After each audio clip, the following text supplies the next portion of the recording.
Hey guys, tonight we step softly into the wavering glow of a medieval candle, where the air smells faintly of beeswax and the quiet scrape of metal combs on hair echoes down stone hallways. You're in a time when beauty means bending nature, sometimes painfully, into something the court deems perfect, and your first glimpse of that perfection, a row of women seated before polished bronze mirrors, meticulously removing the front third of their hairlines. You probably won't survive this if you have a tender scalp, so maybe be grateful for modern bangs. So before you get comfortable, take a moment to like the video and subscribe, but only if you genuinely enjoy what I do here. Tell me in the comments where you're watching from and what time it is there. Now, dim the lights, maybe turn on a fan for that soft background hum, and let's ease into tonight's journey together. You're standing close enough to hear the slow, deliberate plucking, tiny pings of pain as hair is pulled right from the forehead. The rhythm is hypnotic, a breath in, a swift tug, and the faintest exhale. In this court, a high, rounded forehead is the hallmark of refinement. It's not enough to simply part your hair further back. No, you must remove the hair entirely to create the illusion of an elongated brow, one that speaks of intellect and nobility.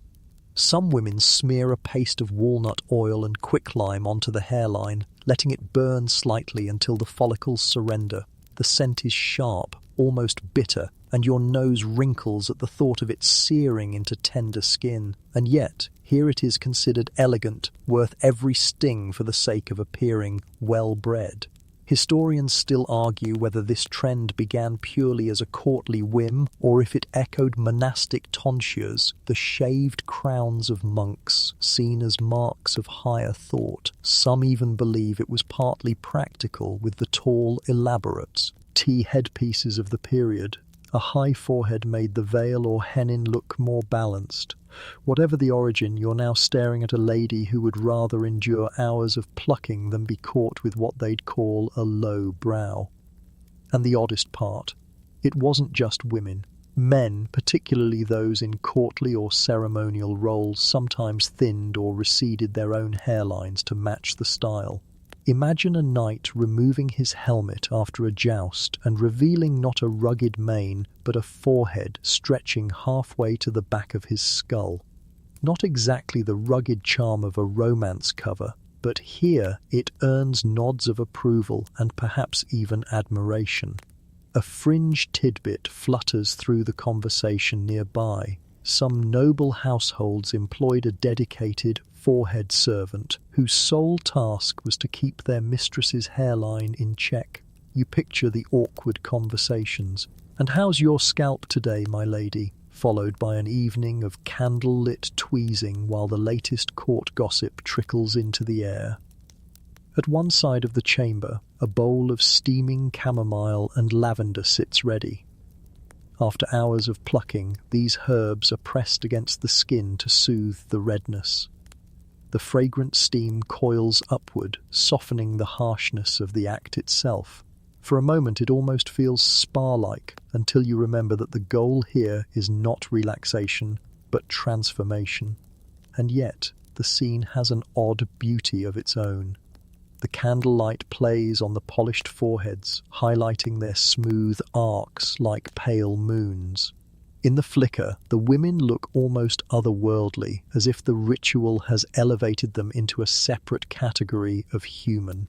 You realize, uncomfortably, that this is how beauty works in every age. It's an invitation to cross into a special, unreachable realm. A court jester wanders through, balancing an apple on his own shaved crown and muttering about forehead fields wide enough to farm turnips on. His joke earns him a swat with a fan, but you can't help smirking. Humor, after all, is the only safe rebellion in a room like this.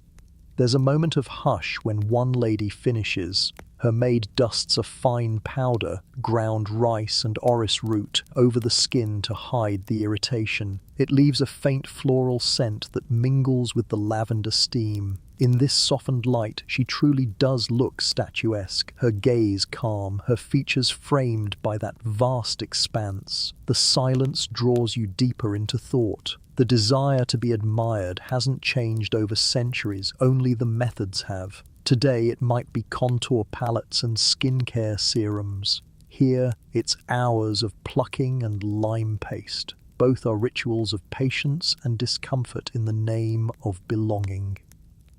The sound of lute strings drifts in from the great hall, mingling with the faint tug and release rhythm behind you.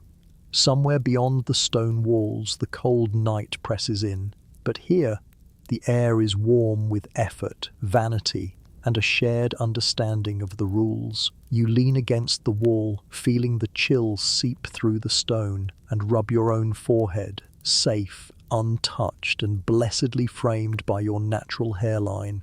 A little voice in your head murmurs that in 500 years, someone might look back on our own beauty standards with the same mixture of disbelief and fascination, and maybe, just maybe, they'll be grateful they never had to live in the age of the perfect medieval brow. You're drifting deeper into the castle now, the air changing as you step from the warm, bustling grooming chamber into a quieter corner lined with carved oak shelves.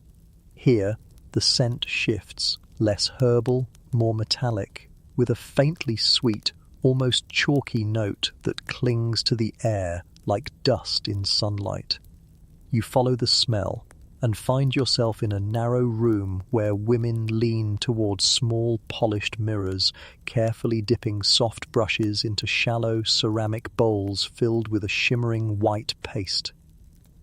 It takes only one look to understand. This is the fabled ceruse, the lead-based face paint that promises flawless paleness and, over time, a slow, invisible poison. The paste glides over skin like cream on porcelain, leaving behind a smooth, ghostly finish. In this world, pale skin is more than just an aesthetic choice. It's a billboard for your status. It says you are wealthy enough to stay indoors, away from the sun and the toil of fields. You watch as a lady layers the mixture, each brushstroke deliberate. The lead compound, mixed with vinegar, clings tightly to her skin. The sharp tang of the vinegar mixes with that metallic scent, making your eyes prickle. Historians still argue whether wearers truly understood the danger or simply chose to ignore it. Some believe they thought the side effects, headaches, skin damage, even hair loss, were just the price of beauty. One woman beside you mutters that she's seen friends' faces pockmarked and scarred beneath the paint, the skin beneath thinning like old parchment. Yet here they all are, still applying it. It's a strange human contradiction. You know it's harmful, but if it grants you social power and admiration, you lean in anyway. There's a curious fringe fact you overhear. Some noble women deliberately left their lead paint on for days, even sleeping in it, rather than risk anyone seeing the reality underneath. They would touch up the surface each morning like plastering cracks in a wall. And yes, the wall was, quite literally, their own skin. You shift your weight, noticing a small wooden box on the table. Inside are coloured powders, blush tints made from crushed cochineal insects and madder root.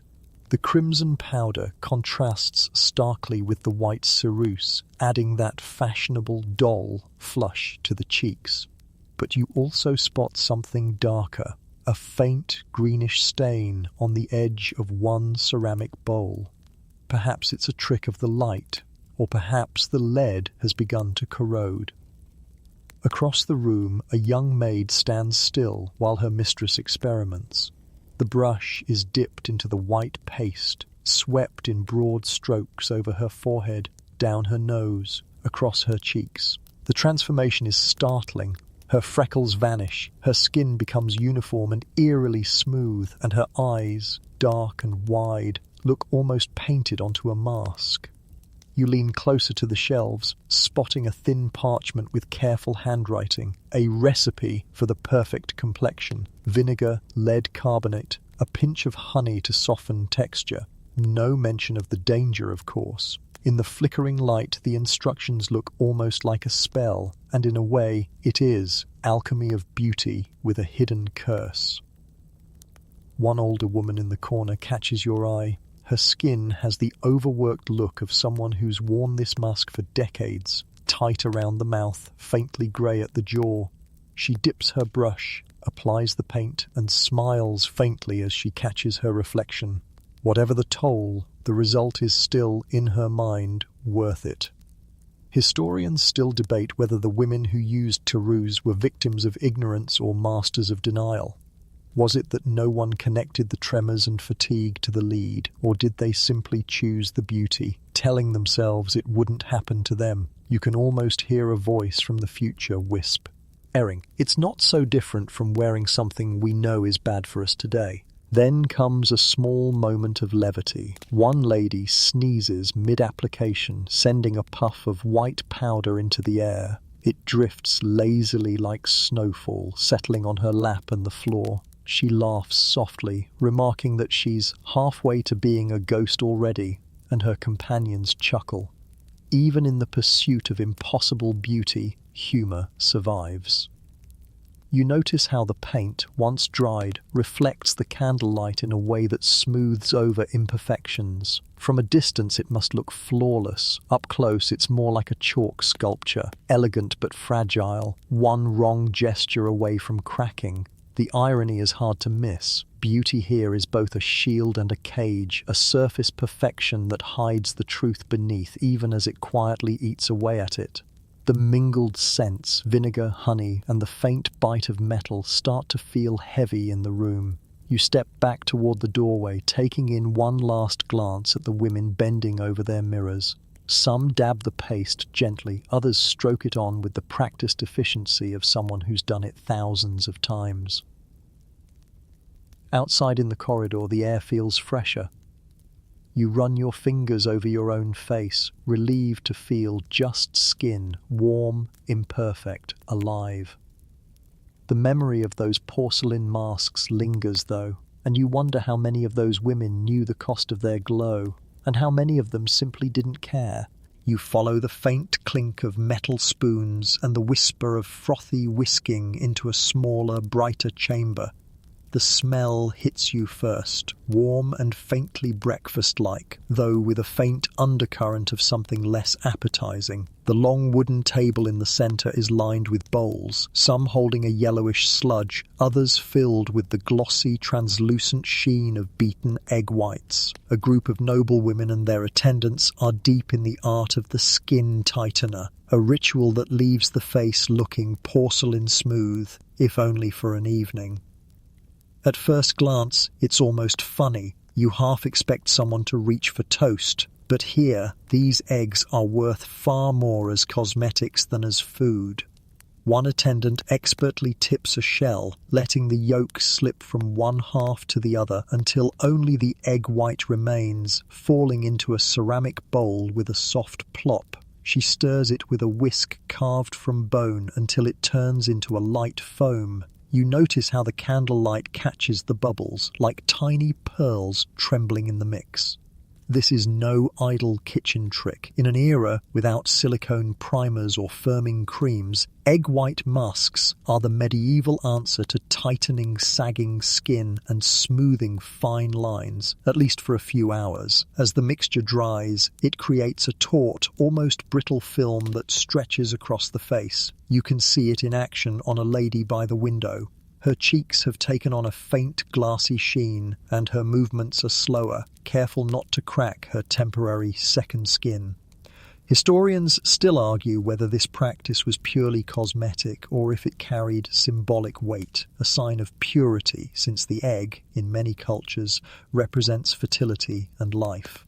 Some suggest it may have also been a subtle way to signal that one could afford to waste good food for beauty's sake, a statement of wealth in a time when eggs were a valued commodity.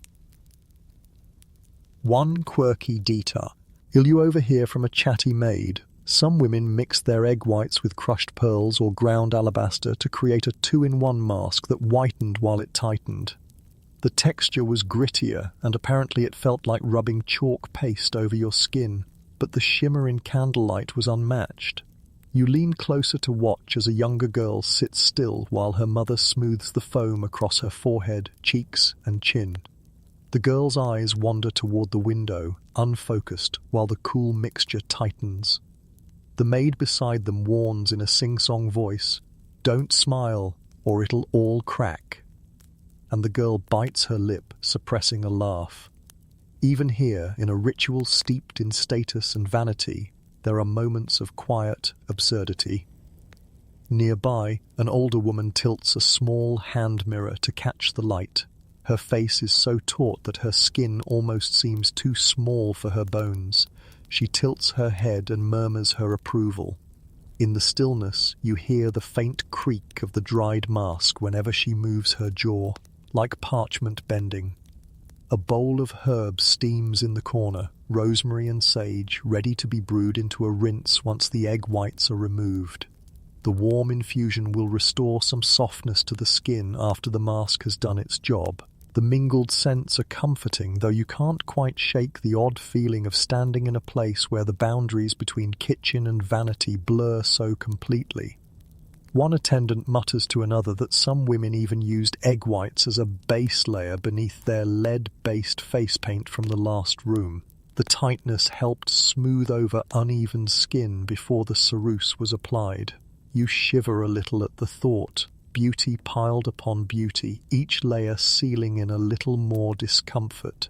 A lady nearby tries to sip from a goblet of wine without moving her face too much, tilting her head back like a bird. A drop slips down the side of her mouth, and she wipes it quickly, glancing around to see if anyone noticed. You pretend you didn't. Historians still puzzle over the long-term effects of constant egg white use. Did it dry out the skin over years, making wrinkles more pronounced, or was it harmless compared to other medieval concoctions? The answer is lost somewhere between anecdote and speculation. But in the short term, there's no denying it gives the face a peculiar, almost luminous smoothness, as though the skin itself is caught in a moment of perfect stillness. You step back toward the doorway, catching a final glimpse of the room. Bowls stacked neatly, shells piling up in wooden buckets, women sitting rigidly as the invisible film works its temporary magic. It's a scene of both elegance and quiet absurdity, and you can't help thinking that in 100 years someone might do the same with some other household item, swearing it's the secret to eternal youth. As you leave, you rub your own cheeks absent-mindedly, half imagining what it would feel like to have your face frozen in place by the faint scent of breakfast. And you decide, quietly, firmly, that you'll take your natural laugh lines over the world's tightest frown any day. You drift from the warmth of the egg-white chamber into a hallway lined with woven tapestries, each panel showing stiffly posed figures in velvet and fur. Their smiles are faint, thin lines, closed lips, almost as if they're hiding something. When you round the next corner, you find out why. The scent here is different, sharp, a little burnt, with a faint tang of metal. You're in a small side room where a group of nobles sits in high-backed chairs, their chins tipped up toward attendants holding trays of small tools, pots of pigment, and strangely carved files. At first you think they're polishing teeth, then one woman smiles, and you nearly step back. Her teeth are jet black, not from decay, but by choice. The lacquer catches the torchlight with a subtle gloss like polished onyx. In this time and place, pure white teeth aren't always the height of beauty. Sometimes darkness means refinement, mystery, even wealth. You watch as an attendant dips a narrow brush into a thick, tar-like mixture, sugar, vinegar, and iron filings in one variation, soot and resin in another. The lady opens her mouth, holding still while the black liquid is painted carefully over each tooth. The smell is faintly sweet and metallic, and you wonder how long it takes before the taste stops bothering you.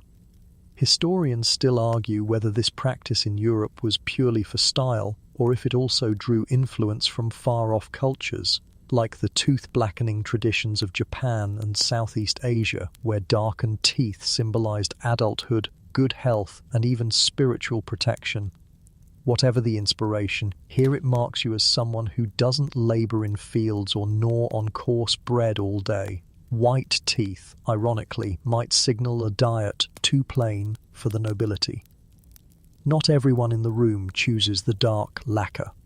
A man in the far corner sits while his teeth are filed into delicate points. The process is slow, tiny rasps working against enamel with a faint scraping sound that makes the hairs on your arms prickle. The end result?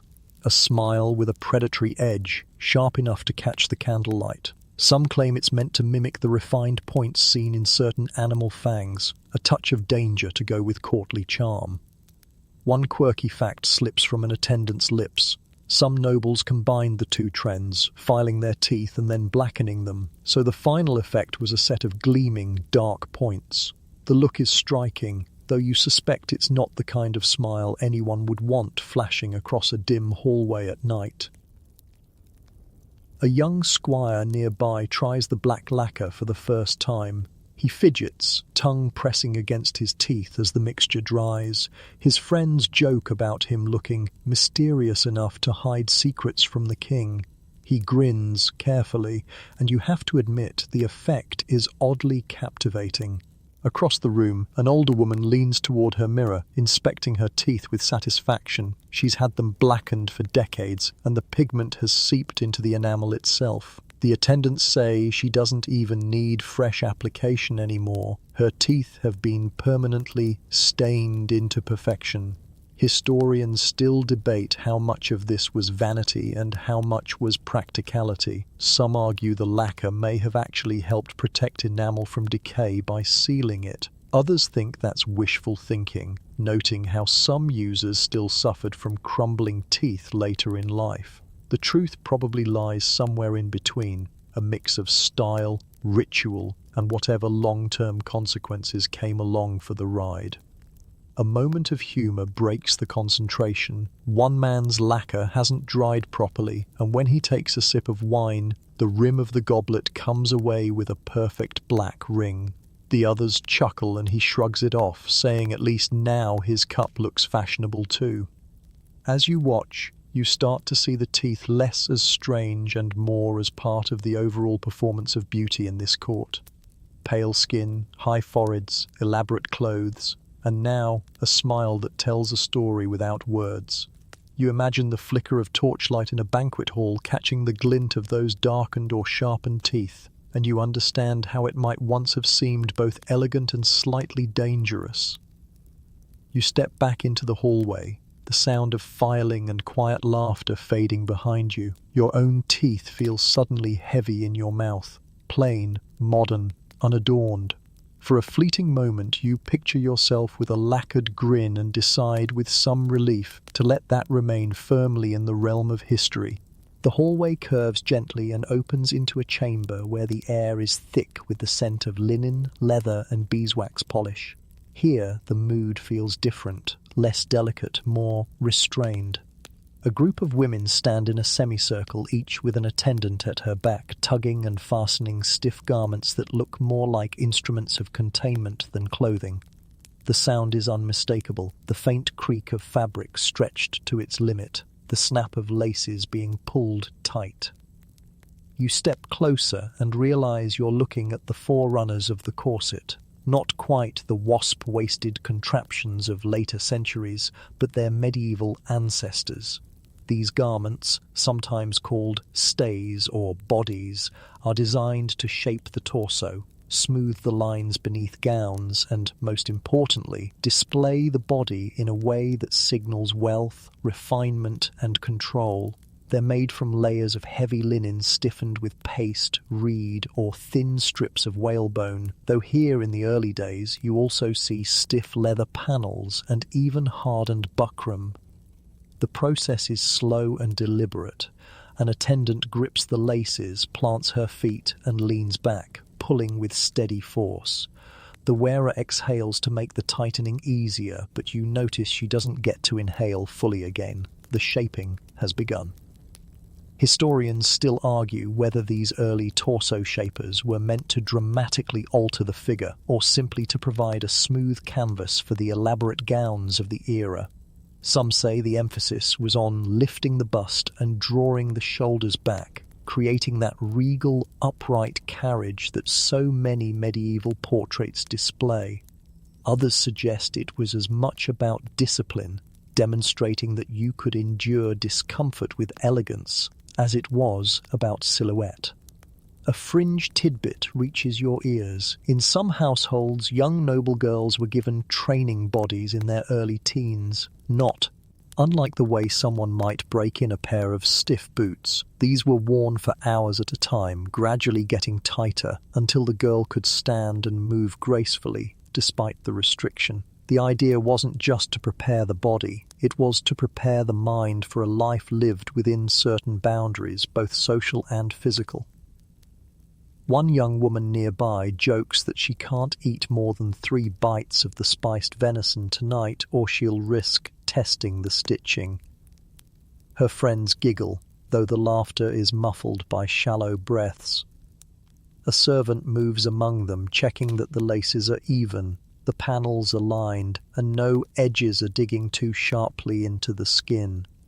Small rolled cloth pads are tucked under pressure points to soften the chafing, an early attempt at comfort in an otherwise unyielding design.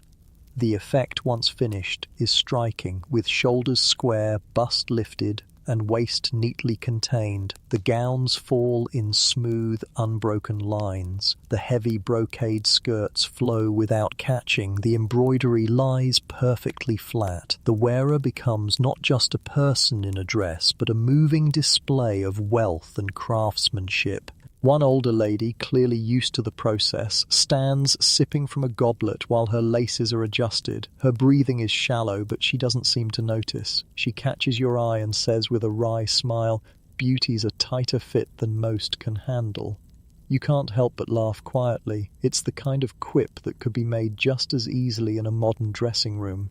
Historians still debate whether men ever wore similar garments in medieval courts. Some evidence suggests certain ceremonial outfits for male courtiers had stiffened panels to create a broad-shouldered, tapered waist look. It's not hard to imagine a knight or a prince stepping into his own form of stays before a grand feast, enduring the squeeze in the name of appearance. A flash of memory from earlier rooms, the forehead plucking, the lead paint, the egg masks slides into your thoughts. Here the pattern repeats. Beauty through control, through reshaping, through a willingness to trade ease for status. You can almost hear the unspoken rule humming in the background. The body is clay and society is the sculptor. The tightening in the room is almost contagious. You find yourself taking a shallow breath as if in sympathy. A few attendants begin lacing down the final gowns over the shaped bodies, smoothing fabric over fabric until the transformation is complete. The women glide toward the great hall, each step deliberate, skirts whispering over the rush-strewn floor. As the last of them leaves, the chamber falls quiet. A discarded leather body lies on a bench, its laces undone, the inside faintly imprinted with the curve of ribs. You run your hand along the stiff material, feeling the weight of it, and wonder how it would feel to wear it for hours or years. The answer, you suspect, lies somewhere between pride and endurance. You step back into the corridor, lungs filling gratefully with cool air. Ah!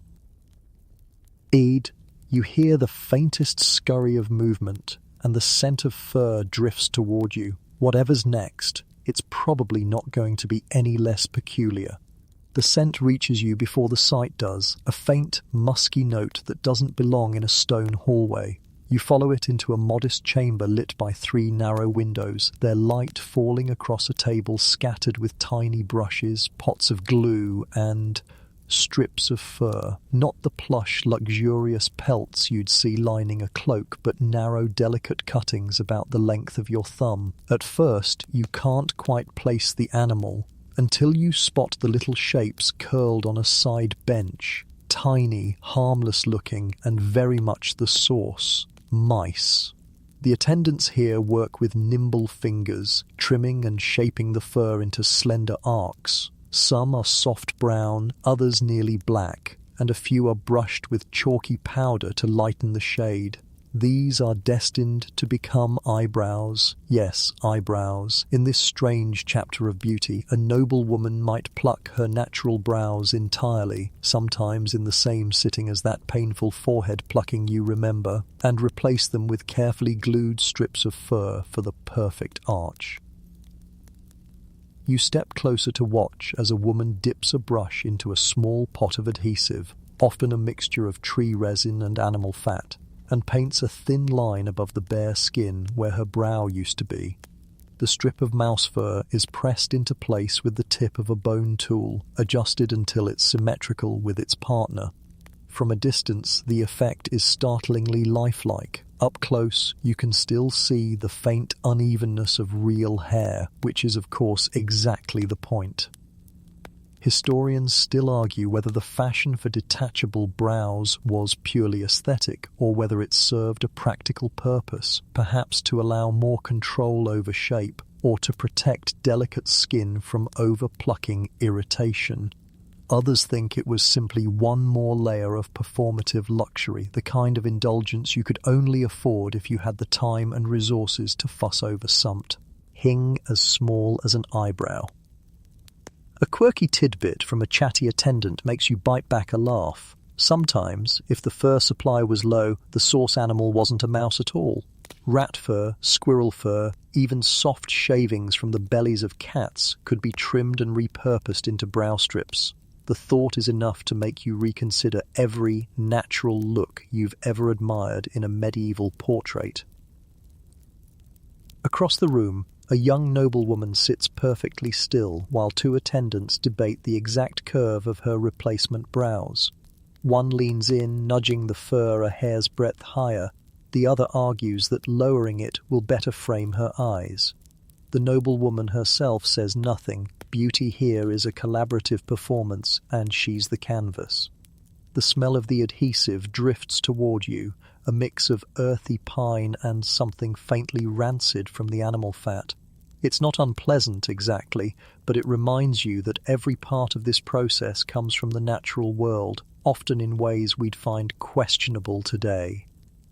One woman near the far wall removes her brows entirely before starting fresh. She peels the fur away slowly, the adhesive pulling just slightly at her skin.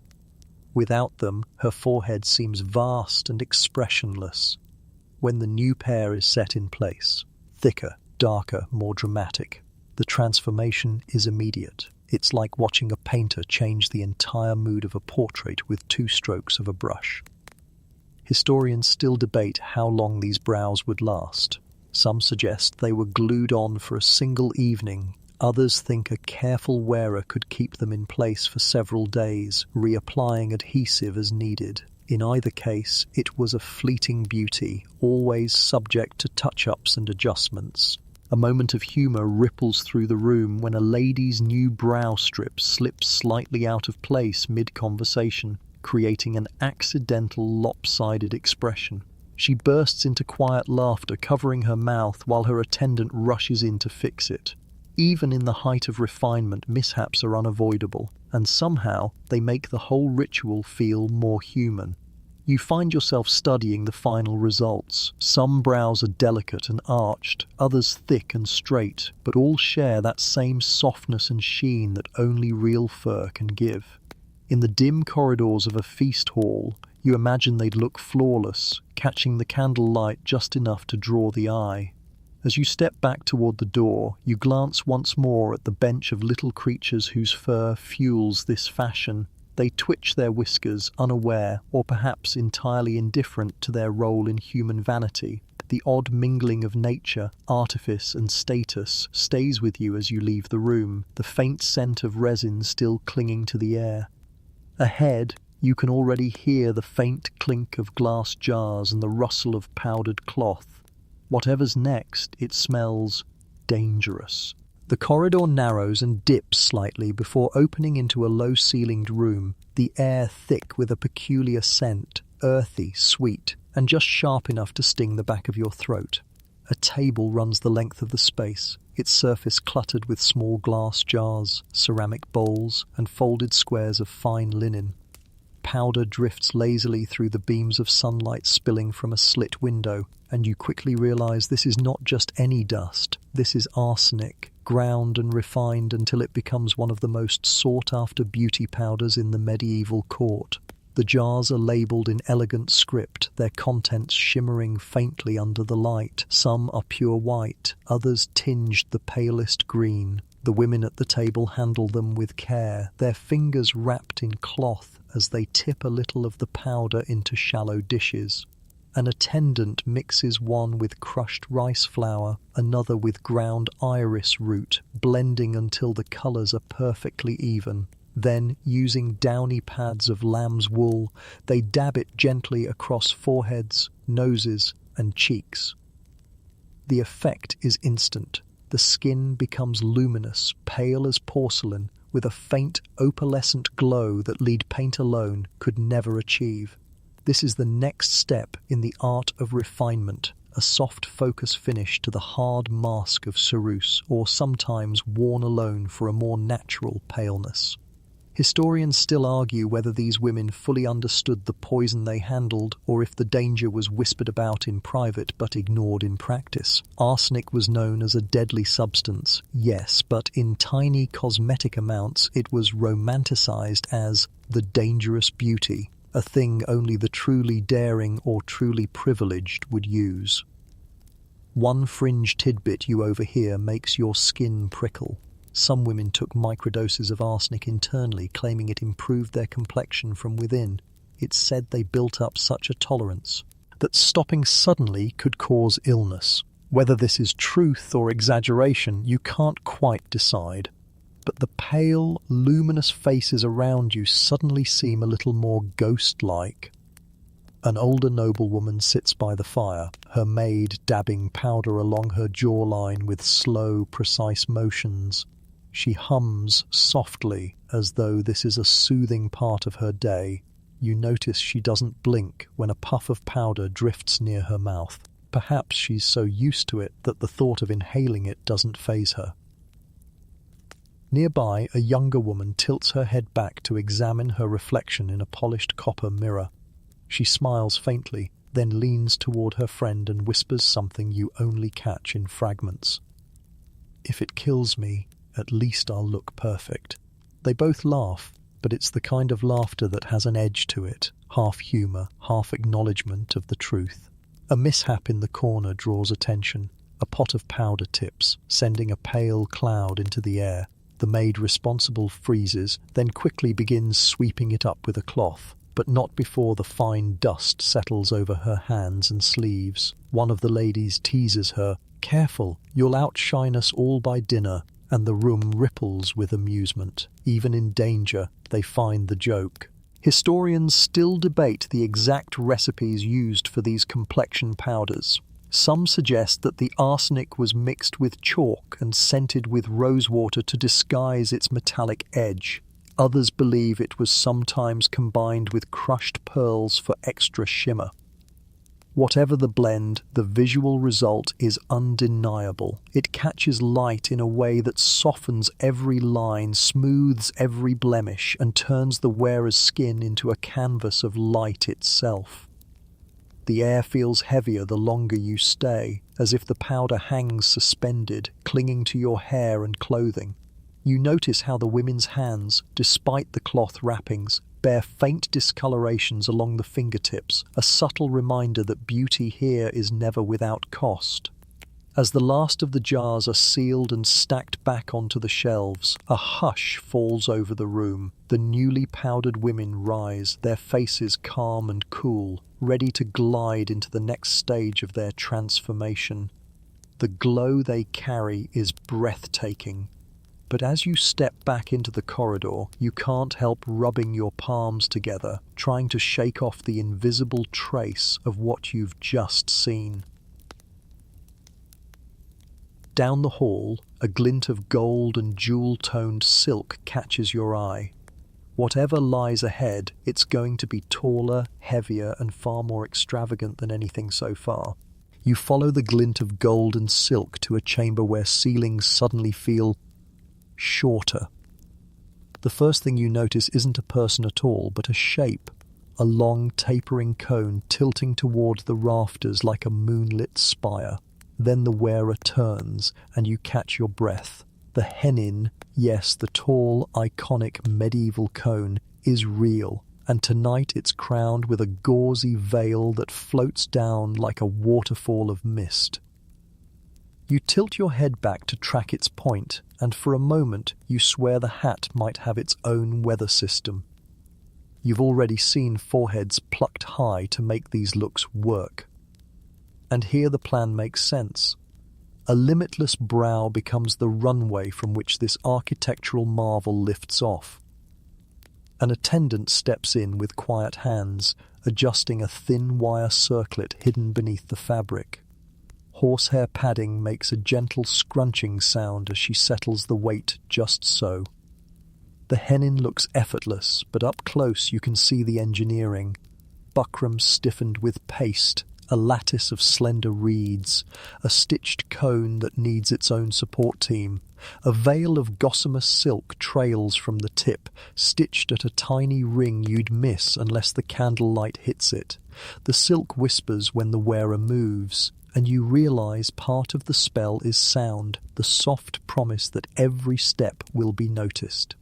Historians still argue whether the tallest hennins you see in manuscripts were everyday wear or costume-level exaggerations reserved for court showpieces and wedding portraits. Paintings love drama. Laundry Day decidedly does not.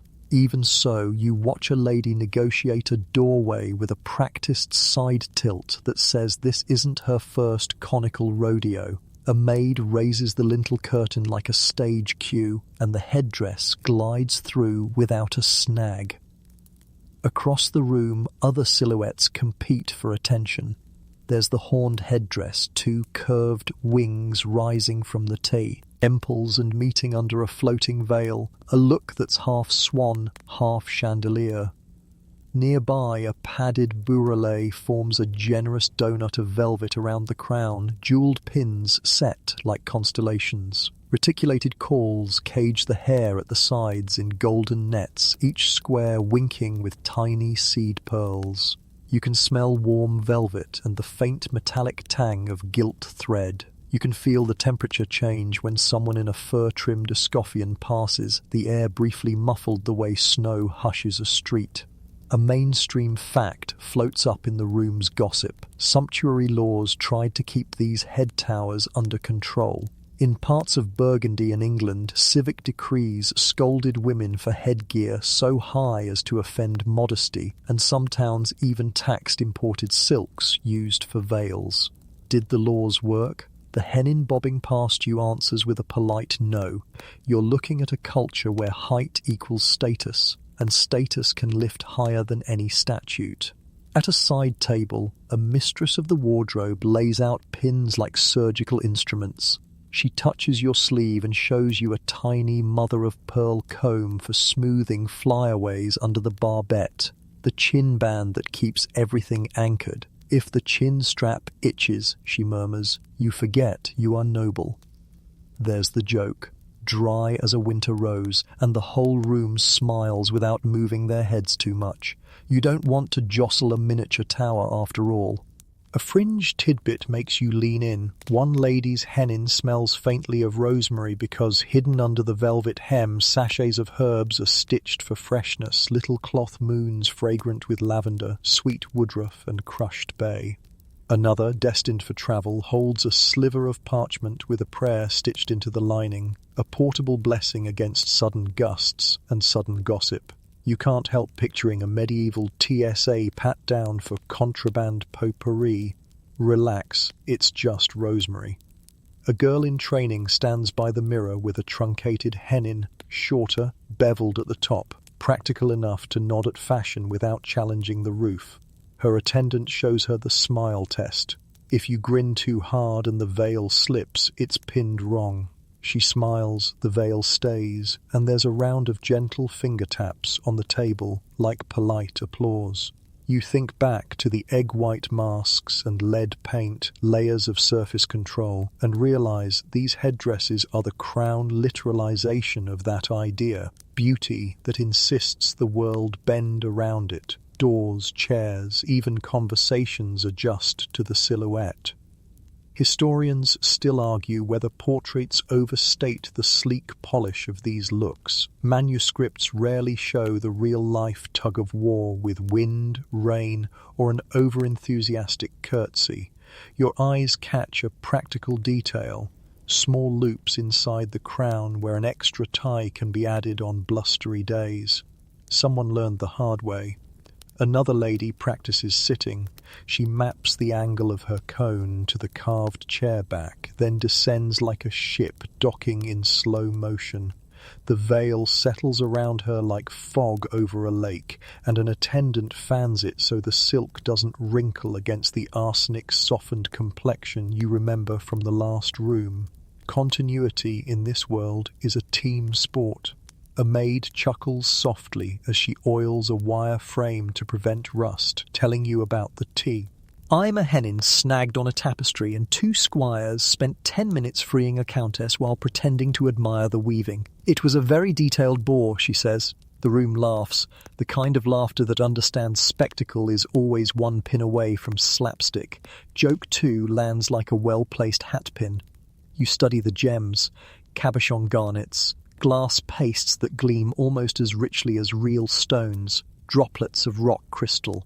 In candlelight, truth and imitation blur. A serious-faced steward notes each pin in a ledger, what's placed, where, and to whom it belongs.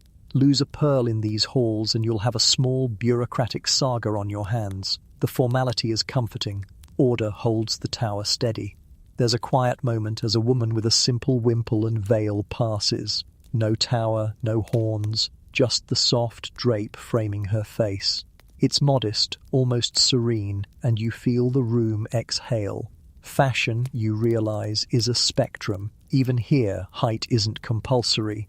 But when the grande dame enters, her hennin a silver comet, you hear the whisper ripple like a breeze through wheat. Heads tilt, carefully, eyes widen, politely, and you witness the power of silhouette. A third joke floats by in the mildest tone. A thin-shouldered clerk whispers, "If hats keep rising, we'll need cathedrals with hinges." It's delivered so straight you nearly miss it, but the delight is there in the crinkles around tired eyes. This is the part of beauty they don't paint, the backstage chorus of humour that keeps the pins from feeling like nails. You linger by the doorway as the procession forms. Cones, horns, padded rounds, and veils shifting like tides. The paler faces glow beneath gauze, arsenic, and lead, diffusing the candlelight into a flattering haze. Those mouse fur eyebrows you watched get glued on now peek from under jewelled bands, gentler and more believable at this distance. The whole spectacle knits your earlier rooms together, plucked hairlines to lengthen the canvas, powders to smooth it, and now a frame so elaborate it turns the wearer into living architecture. Historians still argue whether men felt overshadowed, literally, by this vertical theatre. Some point to contemporaneous fashion answers. Taller hats, exaggerated chaperones with long liripipes, even padded shoulders as counterbalances. Watching a lord stride past with a peacock blue chaperone swirling like a comet's tail, you suspect the arms race was mutual and spirited. The hall becomes a pageant of shapes negotiating airspace with diplomatic precision. When the last veil slips past, you're left with a few stray pearls of light dancing on the stone floor, reflections from glass gems you didn't even notice a moment ago. You press your palm to the cool wall and breathe. grateful for the modern luxury of ducking through a doorway without calculating angles first. Still, you can't deny the enchantment. For a heartbeat, you imagine the hush of a feast hall when such a tower enters and know, with a small shiver of awe, why people risked snags, taxes, and neck cramps for the thrill of looking like moonlight given shape. You follow the hum of voices and the clatter of metal hoops to a vaulted room where steam curls like ribbons toward a soot-dark ceiling. The smell here is richer than the herb rooms you've passed. Warm, fruity, with an edge of tannin that tugs at your tongue. A cooper rolls in a small oaken tub, the kind you've seen filled with bath water, only this one sloshes with something the colour of garnets. It's wine, and not the delicate sip from a goblet kind. This is bathing wine, warmed, scented, and ready to turn skin into silk, or so the mistress of the chamber promises. Attendants pour the liquid from earthenware pitchers, and the sound is thick, almost syrupy. Floating in the surface, you spot sprigs of rosemary and a few bruised rose petals, drifting like lazy boats. The heat lifts the fragrance, honeyed and sharp, until the entire room feels like a vineyard dreaming of perfume. A lady tests the rim with her hand, then lowers herself into the tub with the same careful ceremony you watched earlier when hennins negotiated door frames. The veil is gone, the mouse fur brows are safely stored in a little ivory box, and all that remains is a pale, arsenic-softened face rising above burgundy waves. A mainstream truth steadies the scene. Medieval bathing isn't a mythic rarity. Private tubs, public bathhouses, and herbal soaks all exist. The rhythm varies by region, purse, and piety.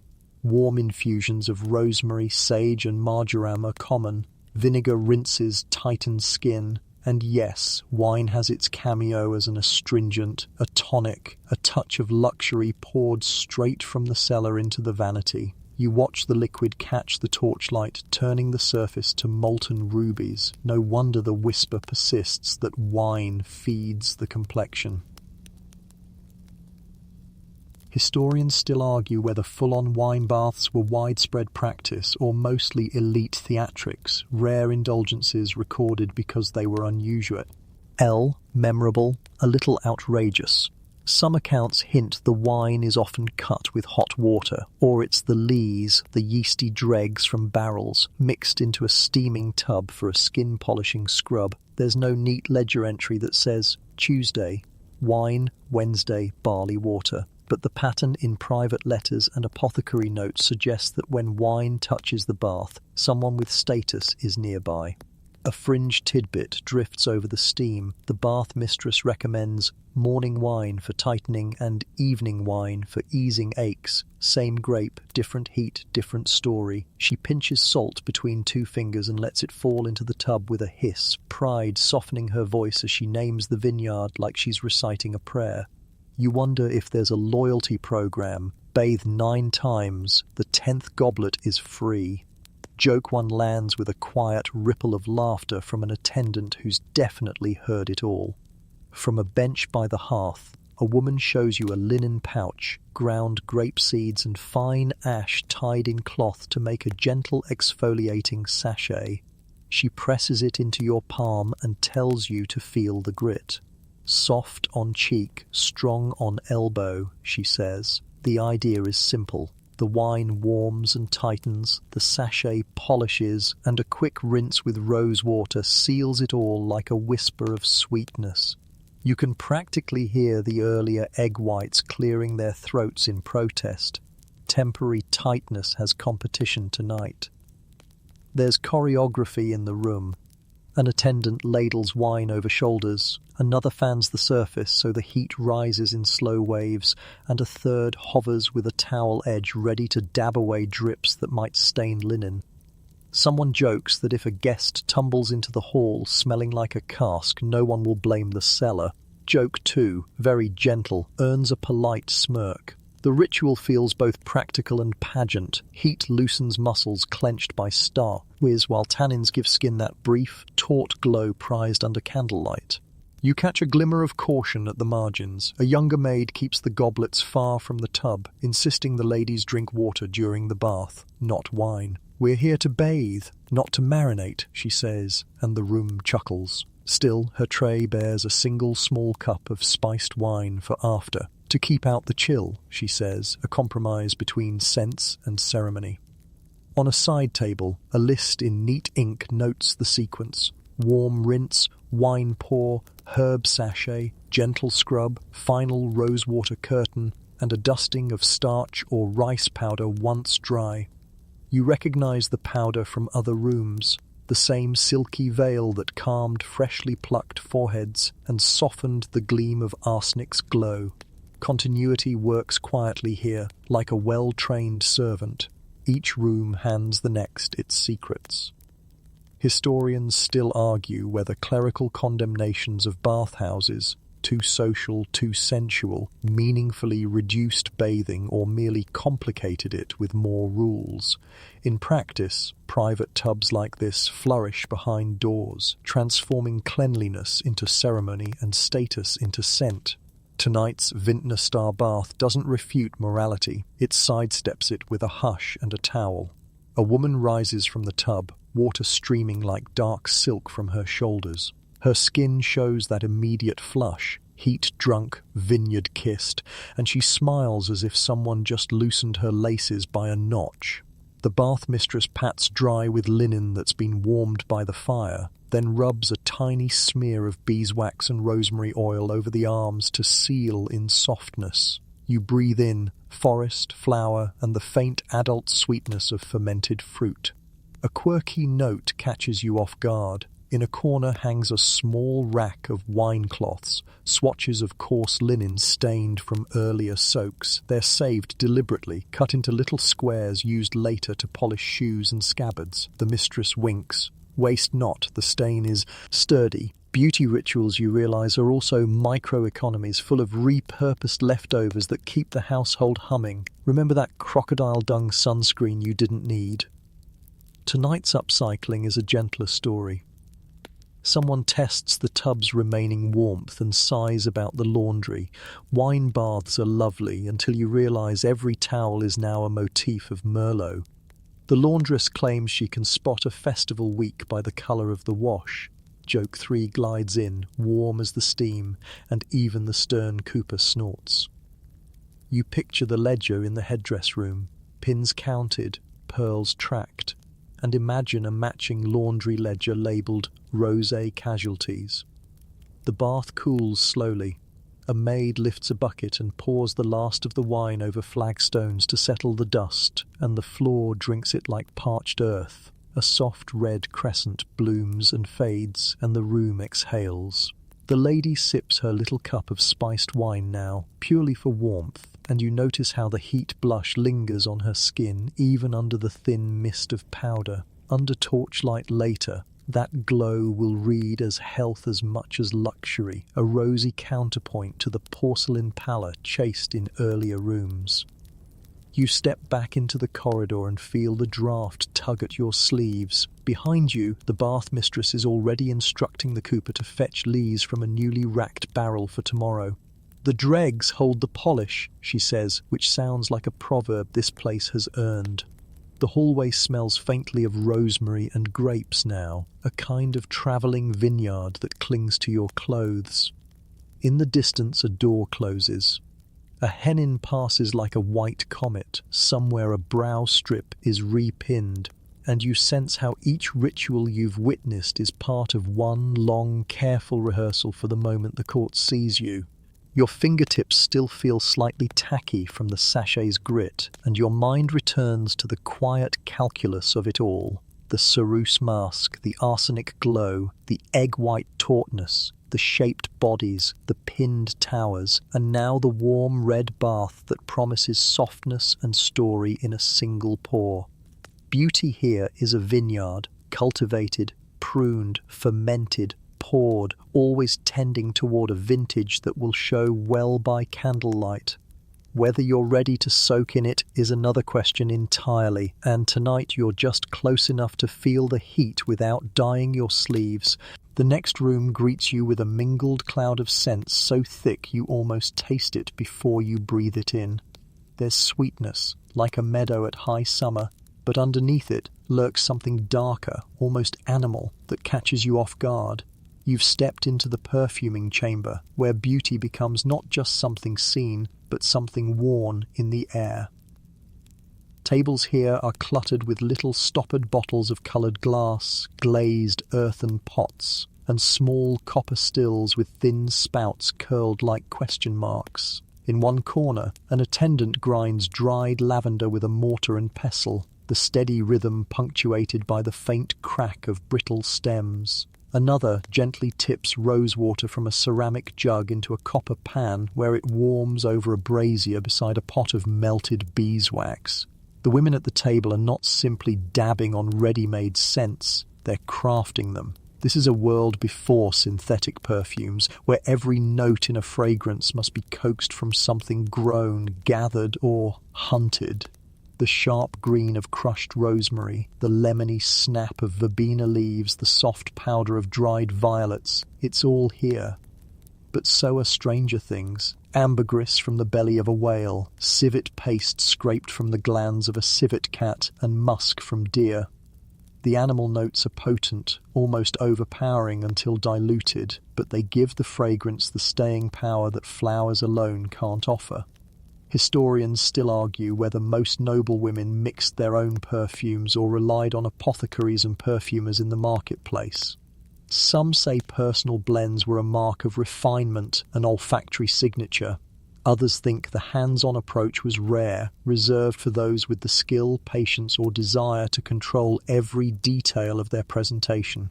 A fringe tidbit drifts in from a chatty attendant. Certain fragrances were believed to guard against illness, particular lie during times of plague. Strong scents like rosemary, juniper, and vinegar were thought to purify the air, making perfume both a beauty ritual and a kind of wearable talisman. You glance at a lady sprinkling dried marigold petals into her pot and wonder whether she's thinking more about allure or survival. You watch as one mixture is filtered through fine cloth, dripping slowly into a small bottle. The scent is layered, floral at first, then warm and resinous, with a faint hint of spice from powdered cinnamon.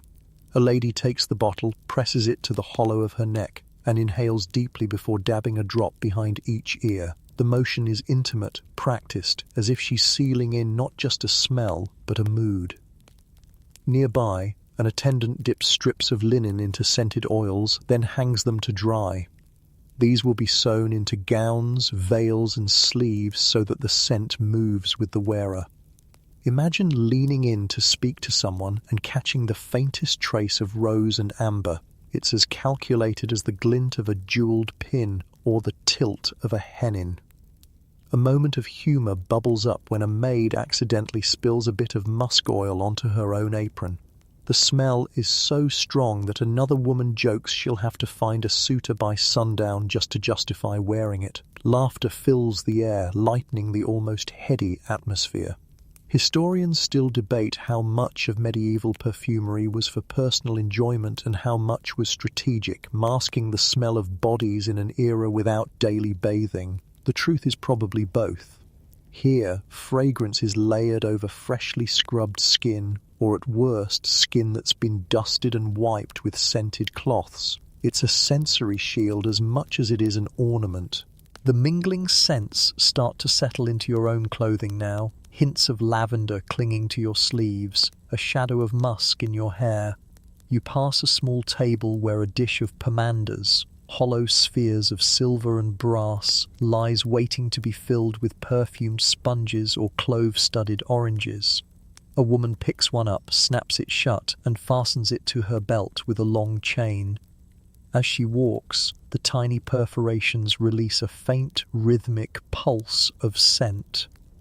A second wave of humour drifts through when someone complains her pomander once rolled off a table and into a pot of spiced stew.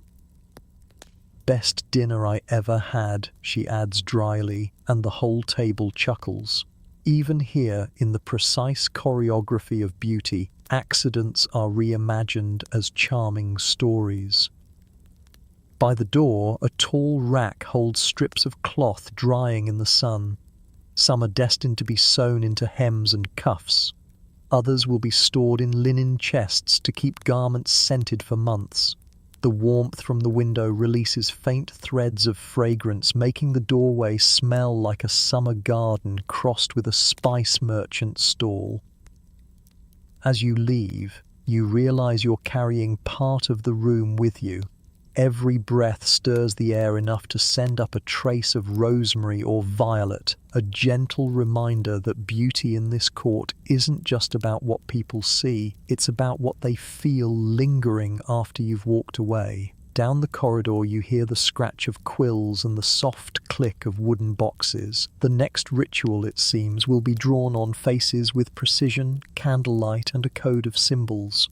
The corridor narrows again, the light dimming to a soft amber as candles take over from the last slant of sun. You drift toward a quiet side room where the mood changes from bustle to precision. A narrow table glitters with tiny instruments, slivers of bone spatulas, minuscule brushes, a thimble-sized pot of gum, and a round, shell-lidded box filled with little black dots that look like crumbs of night. You lean closer and realize they're not crumbs at all. They're beauty marks, some inked with soot and clove, some cut from paper-thin silk or taffeta, waiting to be placed on skin with the same care you'd use to set a jewel. You've already watched faces turned porcelain with lead and arsenic and felt how egg whites can lock everything into stillness. Here, a single dot finishes the portrait. A lady sits very still while her maid warms a candle between cupped hands so the flame steadies, then dabs a whisper of gum, tragacanth or fish glue onto the tiniest disc of black silk.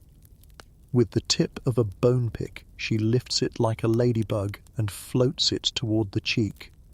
The candlelight flutters, the shadow trembles, and at the last second, touch. The mark lands exactly where flirtation is meant to live. A mainstream fact hums softly beneath the scene. Later centuries will riot with moushes, decorative patches that dance across faces in courts from Paris to London, a fashion so codified that pamphlets lampoon the meanings. Medieval practice is quieter, more intimate, a dot to hide a blemish, a soot speck to draw the eye, a silk fleck to make skin look paler by contrast under wavering light. Still, you see the prototype here, the understanding that a face is a map and a single point can reroute attention the way a pin anchors a hennin's veil. Historians still argue whether there was already a fixed language for placement in these earlier courts, lips meaning playful, cheek mean, in coy, near the eye meaning bold, or whether that tidy dictionary belongs mostly to later salons, retrofitted in memory. Either way, you watch the silent conversation unfold. A dot near the corner of the mouth softens a smile. A dot high on the cheek lifts the gaze. A dot near the temple turns the head into a cameo, a profile ready for a seal.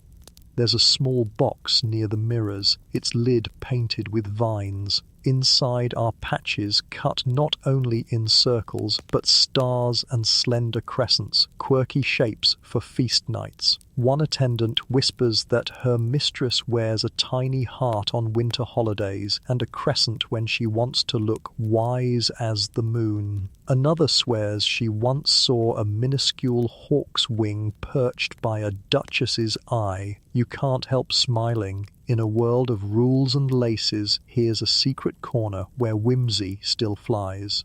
Joke 1 flits in as you imagine a patch shaped like a hennin, 2 on the nose, even for this court. At the mirror, a girl watches her maid ink a dot instead of gluing one. Charcoal soot mixed with clove oil, touched with a hare's hair brush.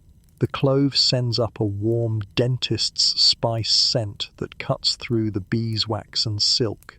The maid blows gently to set it.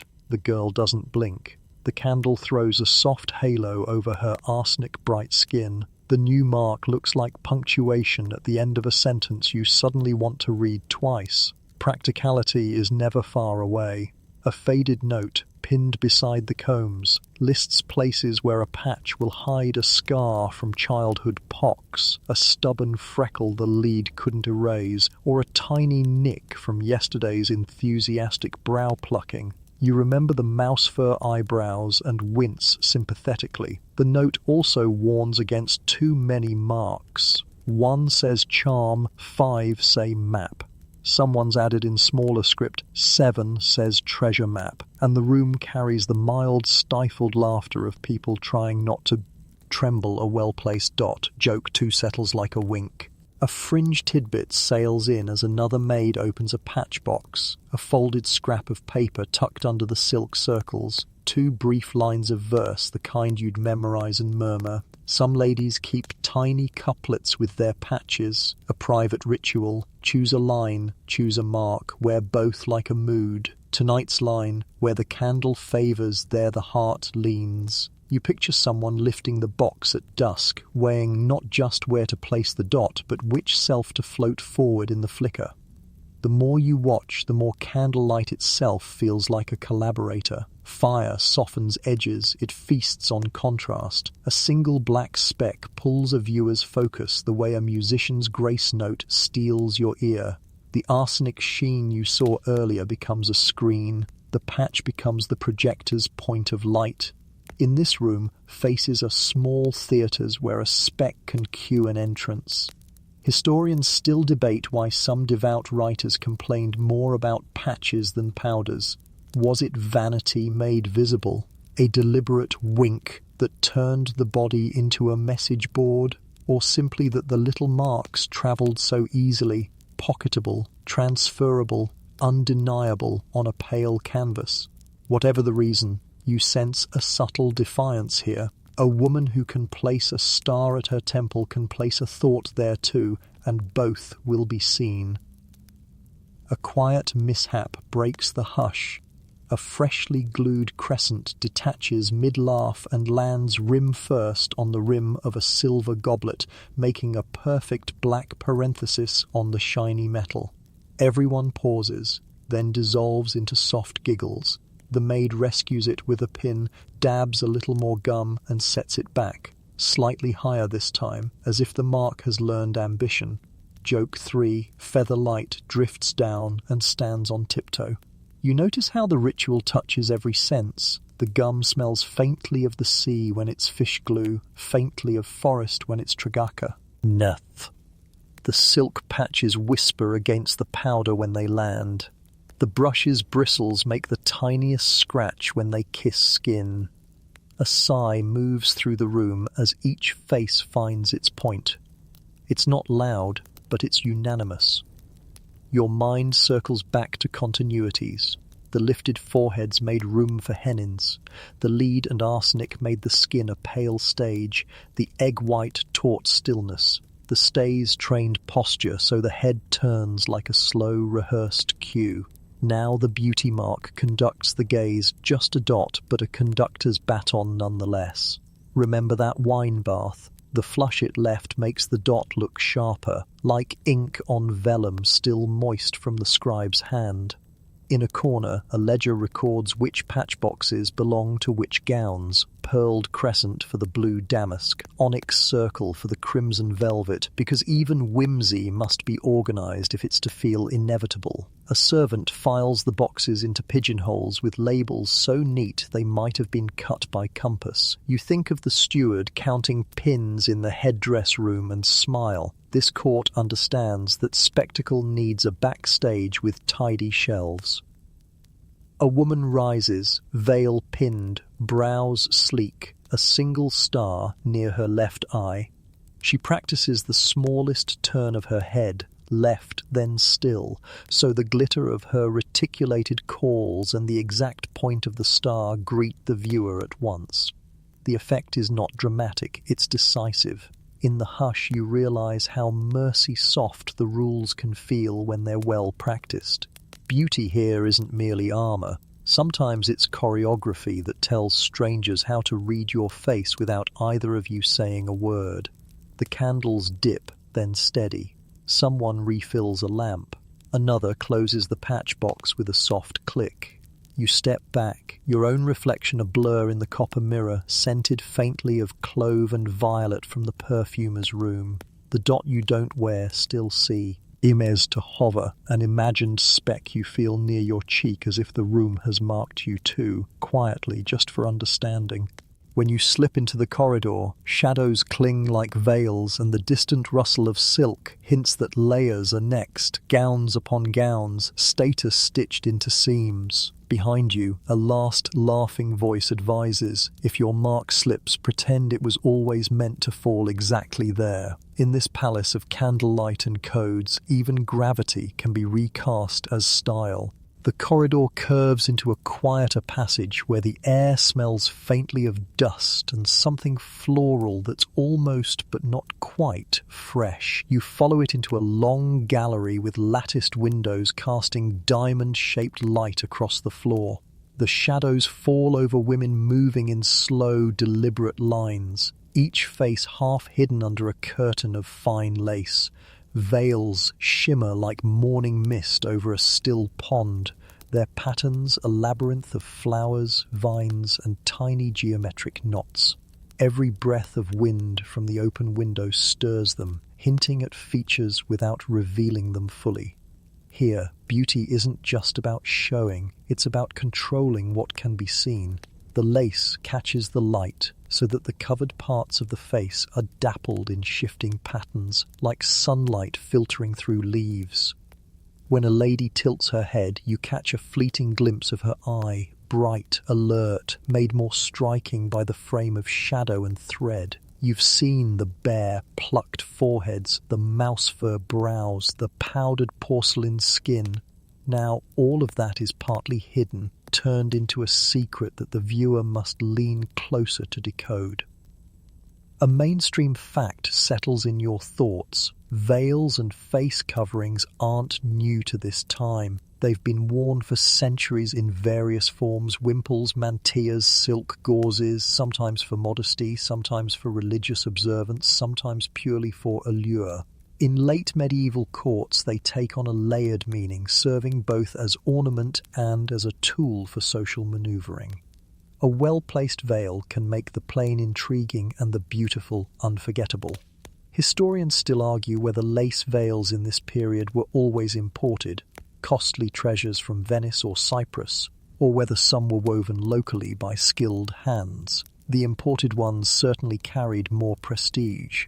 A whisper at your elbow says the countess across the room wears Cypriot lace, fine on. Or to pass through a ring, you squint at the way it floats almost invisibly over her cheeks and suspect the story might be true.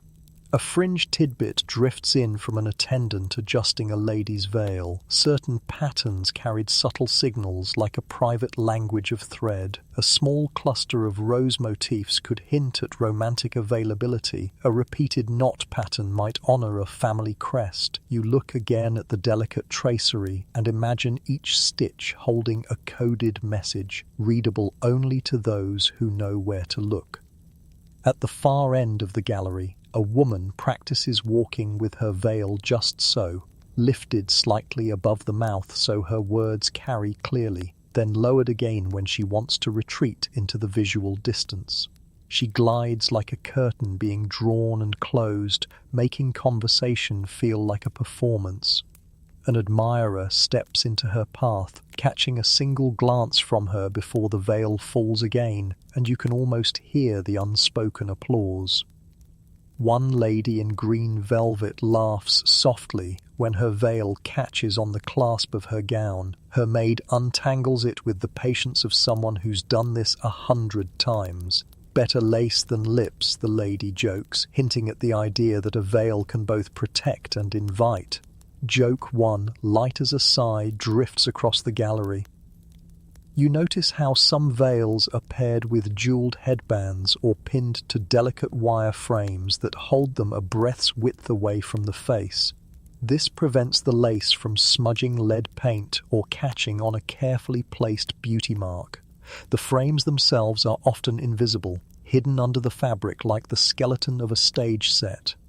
In a side alcove, two young girls are being taught how to sit with veils. The rule is clear. Keep your spine straight, your chin steady, and let the lace fall naturally without fiddling with it. One giggles when hers slips too far, briefly blindy. Her teacher mutters that mystery is good, but walking into pillars is not. Joke 2 earns a polite ripple of laughter. Historians still debate whether these lace veils were worn more indoors or outdoors. In portraits, they appear in both settings, which muddies the answer. Practicality would suggest indoors was easier. No wind, no dust, but the dramatic effect of unveiling at an arrival makes the outdoor use tempting. You imagine the hush in a hall as a veil is lifted, revealing the gleam of powdered skin, the gloss of mouse fur brows, the glint of a beauty mark, placed just so. The light from the windows makes the lace look alive, its shadows shifting with each movement. When a lady leans forward to examine a tapestry, the pattern dances over her cheeks. When she turns toward you, the sun catches in the fine threads, momentarily making them blaze like spun silver. For an instant, you forget you're looking at something meant to obscure, not reveal. A whisper from behind. Some women scent their veils with the perfumes you smelled earlier. Rose for charm, rosemary for wit, civet for daring. The fragrance clings to the lace so that a single movement can release a deliberate puff of scent toward the person they most want to notice. The veil, then, isn't just sight, it's soundless speech in fabric and fragrance. One woman near the doorway pulls her veil aside just enough to sip from a goblet, eyes scanning the room before she lets it fall again. She doesn't see you watching, but you feel as though you've witnessed something intimate, not the act of drinking, but the act of choosing what to show and when. Joke 3 whispers through your mind. In this court, the ultimate flirting skill is managing a veil without spilling the wine. The gallery begins to empty, the lace drifting like pale smoke as its wearers glide away. In their absence, the space feels somehow louder, the air sharper without the muffling of all that thread. You step back into the corridor thinking of how beauty here is so me times loud, towering hennins, wine baths, and sometimes quiet enough to make someone lean closer without realizing they've moved.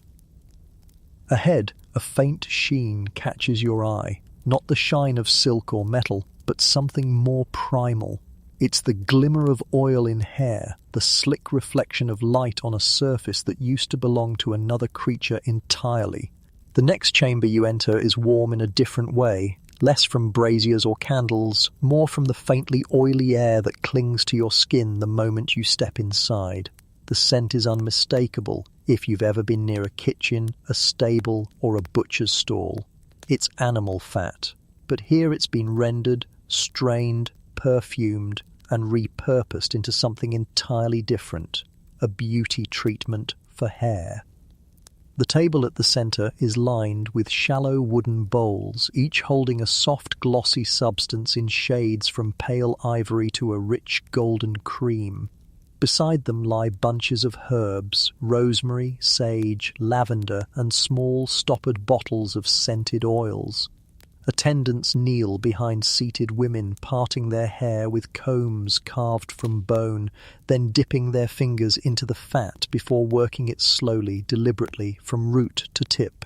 The light from the hearth catches in the strands, turning them into liquid bronze or deep mahogany ribbons. A mainstream fact slips into place. Before the age of bottled conditioners and silicone serums, people across Europe used oils and animal fats to protect hair from drying in smoky halls and harsh weather. Rendered beef tallow, mutton suet, and sometimes even pork lard could be softened, perfumed, and rubbed into the scalp to nourish and smooth. smooth. In wealthier homes, these blends were scented with imported oils from cinnamon, clove, or jasmine, making them as much a statement of luxury as a functional treatment. Historians still argue whether the use of animal fat in noble circles was purely cosmetic, or whether it also signaled good health and household prosperity.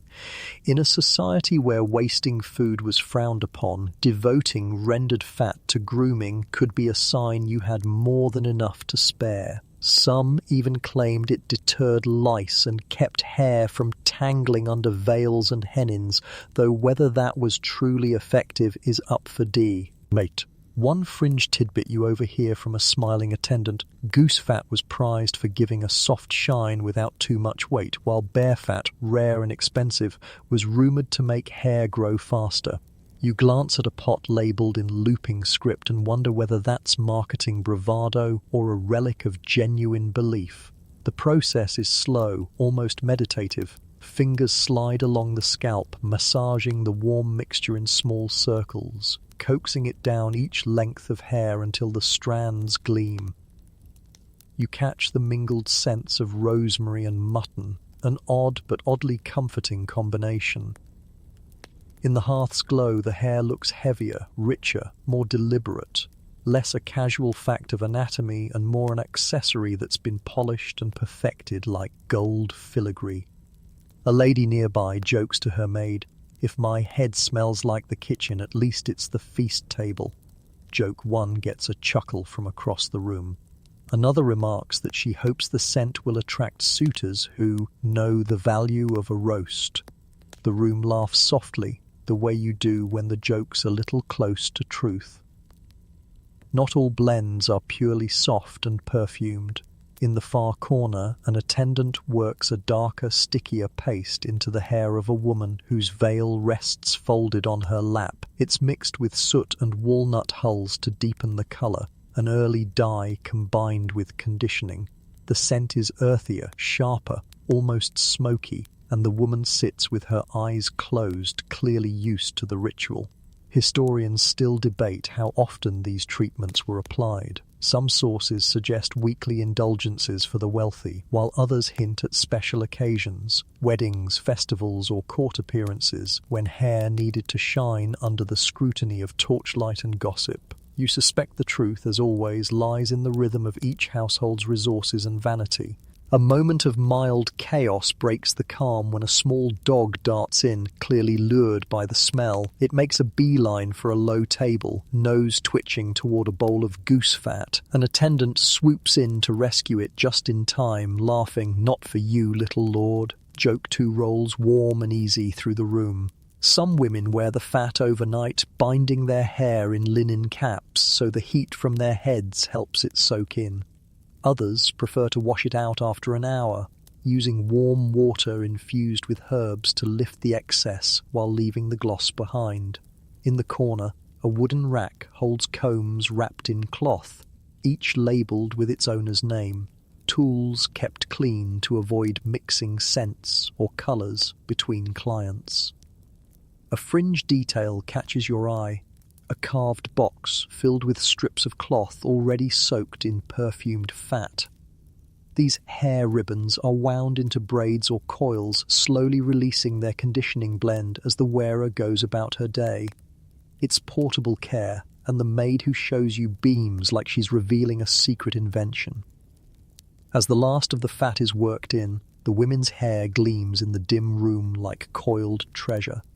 The smell is still there, rich, warm, and faintly savoury, but it's softened by the lavender and rosemary layered over it. You realise that in a feast hall filled with the scent of roasting meat and spiced wine, no one would notice, except to think the hair somehow fit the setting perfectly. An older woman stands, letting her hair fall loose down her back for a final comb through. It ripples in the firelight, heavy with shine, the fat smoothing every flyaway. She nods to her maid, satisfied, then twists it into a braid thick as rope and pins it into place. You can almost see how it will look under a hennin or veil, sleek, composed, and ready to hold its shape through hours of movement. As you step out into the cooler corridor, the faint scent, clings to you. It's not unpleasant, just a reminder that beauty here is tactile, layered, and sometimes a little strange by modern standards. The next scent you catch is sharper, fresher, sun-dried cloth, crisp air, the faint waxy smell of wide-brimmed hats. Pale faces pass you, shadows of parasols drifting over them, and you realize you're walking straight into the art of keeping the sun at bay. You step into a long, sunlit cloister, the kind that hums with summer heat even though the air is still. The stone beneath your feet is warm, and the pale sandstone walls bounce back the light in soft gold. Yet the women moving through this space wear an entire arsenal against the very thing flooding the room. Wide-brimmed hats tilt like sails, veils cascade down to shadow their faces, and parasols bloom open with a gentle thwomp of silk. You've wandered into the quiet war against the sun. The pale complexions you've seen all evening, carefully powdered with lead and arsenic, egg-white taut, perhaps softened by a wine bath, are not just for show. They're symbols of privilege. A tan means you've been outside, laboring, exposed. The ideal is skin like moonlight, untouched, unburned, untanned. Every scrap of shade, every fold of fabric is part of the campaign to keep it that way. A mainstream fact takes root here. In much of late medieval Europe, pale skin signals high status, while darker complexions are associated, often unfairly, with lower classes or outdoor labor. The desire to stay pale fuels entire industries, imported fabrics for veils, artisans crafting parasols with painted silk, and milliners designing straw brims reinforced with wire. It's not about comfort so much as maintaining the visual boundary between those who work and those who oversee. Historians still argue whether medieval people fully understood the long-term effects of sun exposure, wrinkles, spots, the slow weathering of skin, or if the avoidance was purely aesthetic and symbolic. Some manuscripts mention remedies for summer's kiss, mixing buttermilk, rosewater, and ground almonds to fade colour, which suggests they knew enough to fight the sun even after it had already won.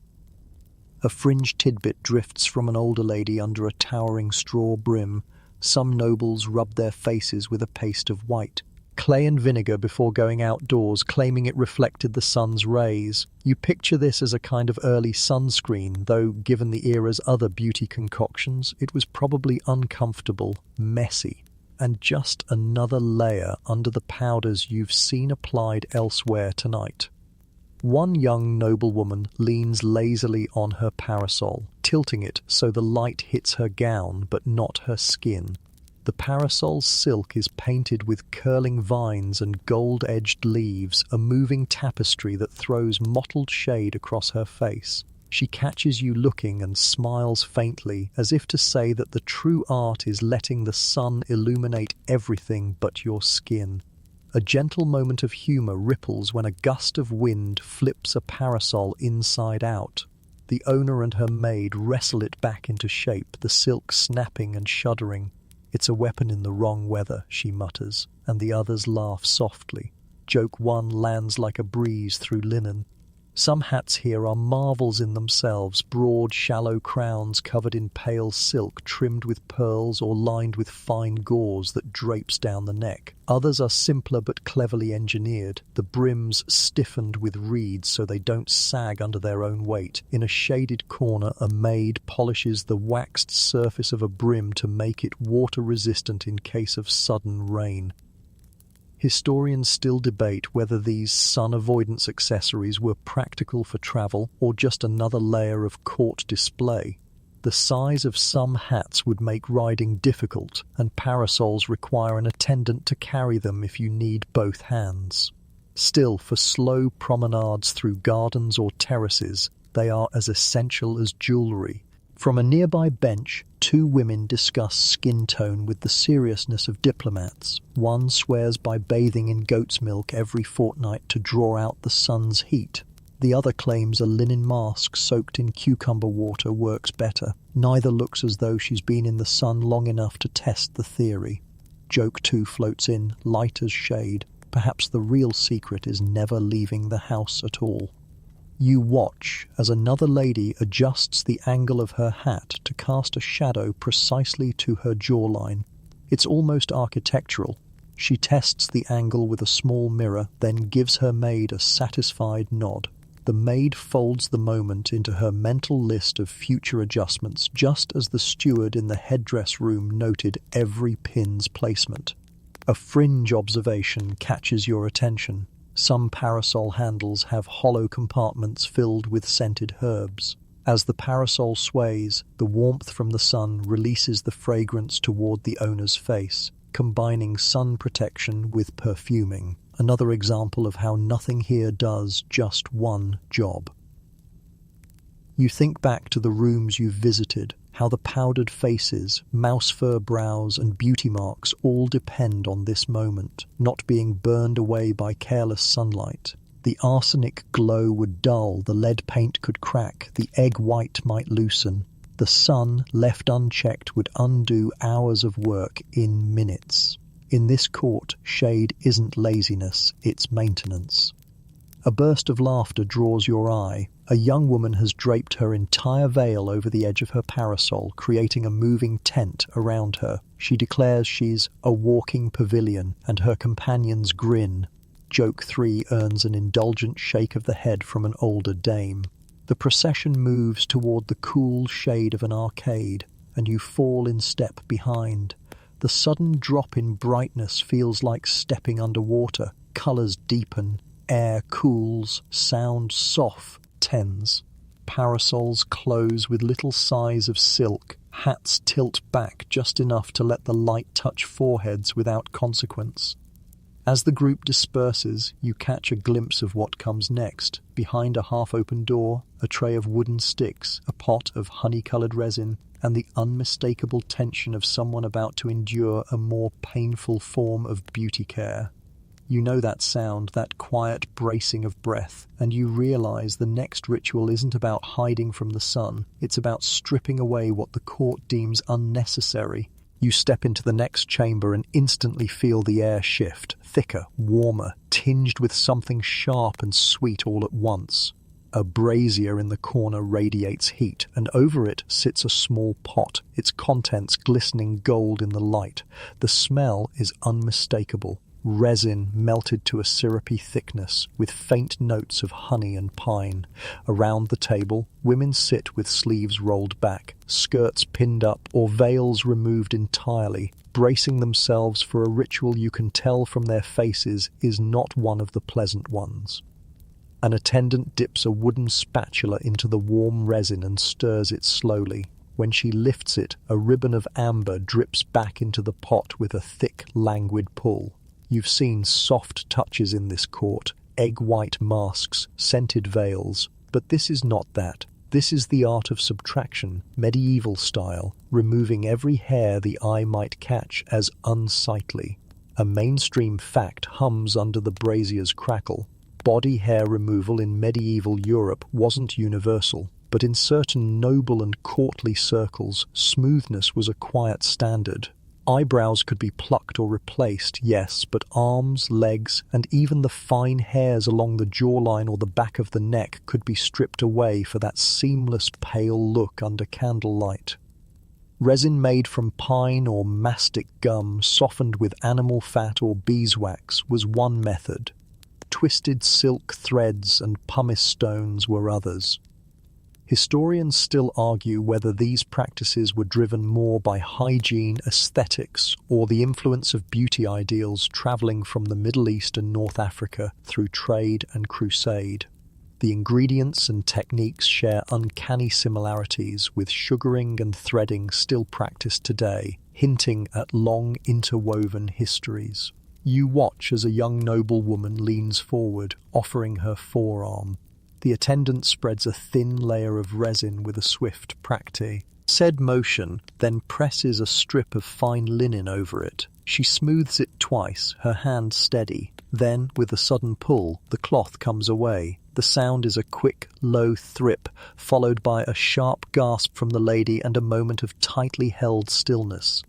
When she exhales, her skin is pink and gleaming, bare as ivory. A fringed tidbit surfaces from the chatter.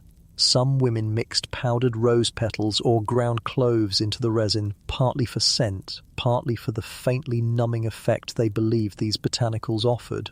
Whether it truly dulled the sting is anyone's guess, but the ritual at least felt gentler in its intention. A moment of humour cuts the tension when one maid, clearly new to the job, pulls too tentatively. The hair doesn't come off cleanly and the lady bursts into laughter saying, "If you mean to torture me, at least do it properly." Joke one lands with a ripple of amusement from nearby chairs. In another corner, a different technique is on display, threading. Two attendants work together, each holding one end of a long silk thread twisted in the middle. They roll the twist along the fine hairs on a woman's cheek, lifting them out in a series of faint snaps. The sound is subtle but constant, like fabric being folded and refolded. The woman being treated sits perfectly still, her eyes half closed, perhaps meditating her way through the sting. Historians still debate how widespread threading was in Europe during this period, but trade records show silk being imported in large enough quantities to make it plausible. The idea that a tool of beauty could be made from the same threads as a veil or gown only reinforces the interconnectedness of this world's luxuries. A second joke floats up when a young squire, passing by the open door, peeks in and mutters, "I'll stick to my beard, thank you." His remark draws quiet chuckles, though one of the ladies calls back that he might look better with a smooth jaw. Joke 2 glides in with a teasing wink. Once the hair is gone, attendants smooth on cool compresses, linen cloths dipped in rose water or chamomile tea to calm the skin. In some cases, a dusting of rice powder follows, both to prevent shine and to blend any redness back into that prized pale tone. You see again how each ritual feeds the next. Hairless skin makes powder lie smoother. Powder enhances the evenness sought by lead or arsenic blends, and all of it sets the stage for the final touches of jewellery, veil, or headdress. A fringe observation catches your eye. A small jar on the side table labelled in curling script. Inside is a paste of crushed chickpeas and lemon juice, used to slow regrowth. One maid whispers that her mistress swears by it, though another rolls her eyes and mutters that if it truly worked, she'd be out of a job. A third joke surfaces quietly when an older lady, inspecting her newly smooth arm, says, "It's lovely. Now no one will suspect I'm over 30. Her maid murmurs, "Only if they don't look at your hennin." The two exchange a conspiratorial smile. Joke 3 is sly but warm, like a shared secret. The braziers glow, the scent of resin, the mix of small winces and soft laughter. It's all strangely intimate. You find yourself thinking how many of these rituals are as much about shared time as they are about the results. The pain becomes part of the bond, the laughter a release valve, the outcome a shared pride. As you step back into the hallway, your own skin feels suddenly hypersensitive, as if it remembers the snap of linen without ever having felt it. Ahead, you hear the soft clink of gold on enamel, a shimmer of voices describing something that gleams in the mouth. Whatever lies next, it's not about hiding or removing. It's about adding something meant to flash when you smile. The corridor opens into a smaller, more intimate chamber where the light is brighter than in any room you've visited so far. Tall iron candelabra blaze in each corner, their flames steady, casting a warm, golden glow over polished wood tables. The reason for the brightness becomes clear as soon as you glance at the people seated here. The court is working on smiles tonight, and smiles demand good light. You've already seen teeth blackened, sharpened and lacquered earlier in this journey, but this is a different sort of spectacle entirely, teeth adorned to catch the eye like jewels in a crown. On the central table, laid out in neat rows, are trays of gold leaf, tiny enamel tiles and slivers of precious stones cut so small you could balance one on the tip of a quill. An older craftsman with steady hands sits bent over a noble woman, peering into her open mouth as he works. A mainstream fact surfaces in your mind. dental decoration has deep roots across cultures. Gold capping, inlaying, and gem setting appear in archaeological finds from the ancient Maya to Renaissance Italy. In parts of medieval Europe, gilding or jeweling a tooth was less about function and more about announcing status with every laugh or word. The materials here, gold, enamel, semi-precious stones, serve as wearable wealth in the most literal sense. Historians still argue whether this fashion was widespread in Europe or more of an imported novelty from trade routes linking to North Africa, the Middle East, or even farther east. Written records are scarce, but the scattered references suggest it appeared at least occasionally among the elite, perhaps as a daring flourish for feasts, tournaments, or other events where the right smile could seal an impression. One fringe tidbit you overhear: some jewel-encrusted teeth weren't permanent. Thin gold plates or enamel covers were crafted to fit snugly over a tea-arm. Ooth held in place with beeswax or resin for the evening. That way the display could be changed like a piece of jewellery, and the wearer didn't have to commit to altering their teeth forever. A young nobleman sits at the next table, holding perfectly still while an attendant applies a thin layer of warm resin to one of his front teeth. The craftsman then places a tiny garnet chip into the centre, presses lightly and polishes it with a square of soft leather until it catches the light. The effect is immediate. His smile flashes not just white but red, like a secret ember in the mouth. A moment of humour breaks the focus when another client tries to speak mid-application, mumbling something about the taste of the resin. It comes out garbled, sending her friend into muffled laughter. "Hold still or you'll end up with a ruby on the wrong tooth," the craftsman warns, half amused. Joke one lands with a ripple of chuckles. Nearby, a woman examines herself in a polished bronze mirror, tilting her head to see how her new gold-capped incisor gleams in the candlelight. She bites down gently, testing the feel, then grins at her reflection like someone who's just learned a new magic trick. The metal is so thin it doesn't change her bite, but the way it catches the light is unmistakable. Historians still debate whether these decorations carried symbolic meaning beyond wealth.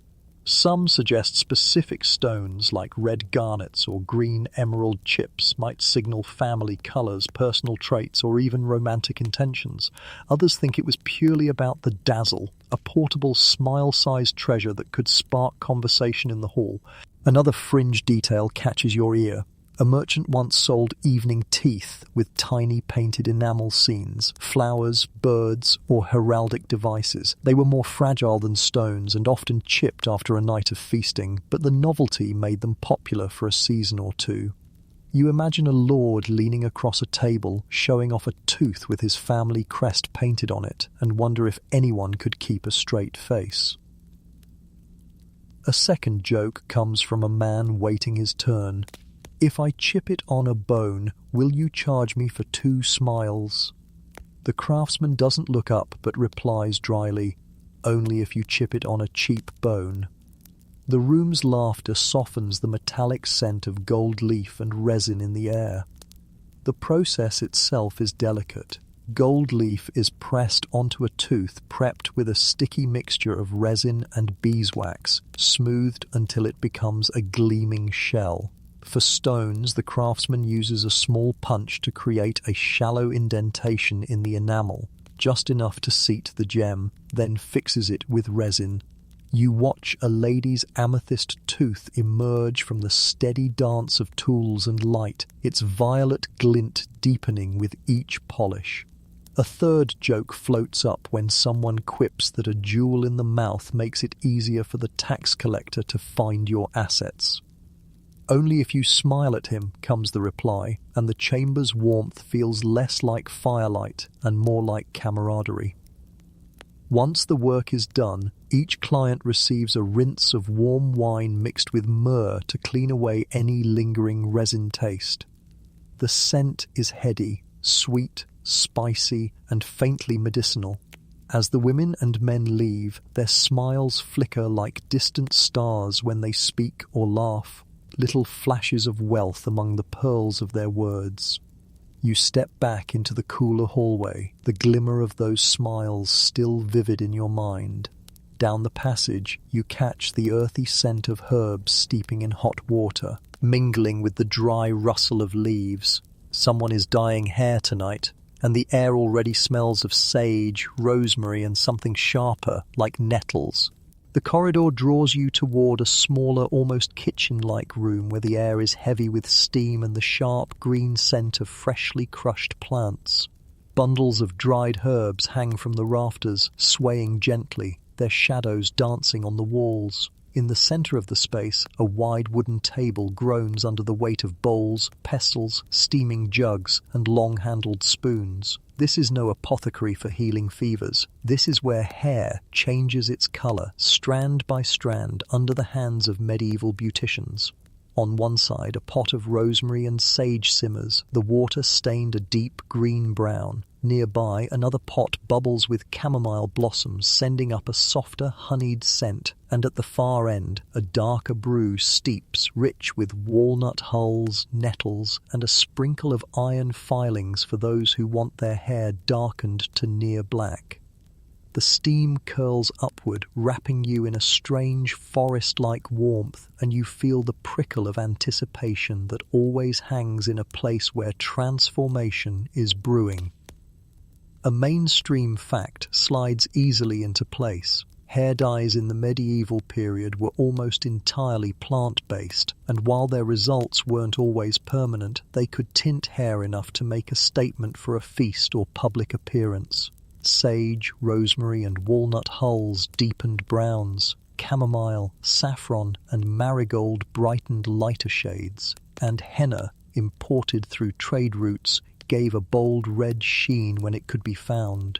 Even onion skins and black tea found their way into some concoctions. Historians still argue how common hair dyeing was outside of noble circles. Recipes survive in medical and cosmetic manuscripts, suggesting at least a niche interest. In elite spaces, the practice may have been equal parts vanity and seasonal fashion, darkening hair in winter for contrast against pale skin, lightening it in summer to mimic the gold tones, praised in poetry. You watch as a noblewoman with a waterfall of chestnut hair leans back while her attendant ladles the hot rosemary brew over her head. The liquid glints in the candlelight as it runs through her hair into a basin below. Steam rises, carrying the scent of crushed leaves. The attendant works the liquid in with her fingers, massaging it into the roots, then wraps the hair in linen to hold the heat. A fringe tidbit drifts into the conversation. Some women in Florence swore by a sun infusion method, sitting outdoors with hair coated in chamomile and saffron water, letting the sunlight help fix the brightness. Here, where pale skin is fiercely guarded, that trick is done instead by sitting near a brazier's heat, safer for the skin if not quite as vivid for the hair. A moment of humour sparks when a maid accidentally dribbles walnut dye onto her own sleeve, leaving a perfect brown blotch. "A keepsake from my mistress," she sighs theatrically, and the room chuckles. Joke one ripples through the steam.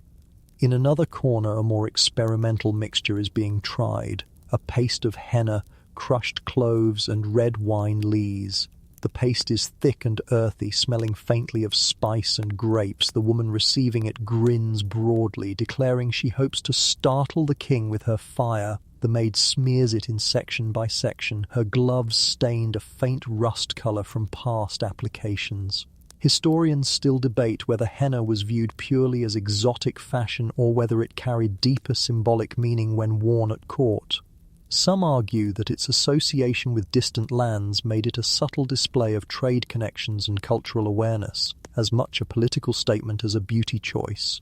Nearby, an attendant stirs a bowl of chamomile water until it shimmers gold. She explains to her charge that the colour will look brightest under candlelight, not in full sun, a reminder that beauty here is always calculated for the setting. You think of the arsenic powder catching torchlight, the beauty marks meant for candlelit glances, the headdresses that glowed against the shadowed rafters. Hair is just another part of that same stagecraft. A second joke bubbles up when someone teases that if the walnut brew gets too strong, they could use it to stain the steward's account books. The steward, passing by, arches an eyebrow but doesn't pause. Joke 2 earns quiet grins. The process is not quick.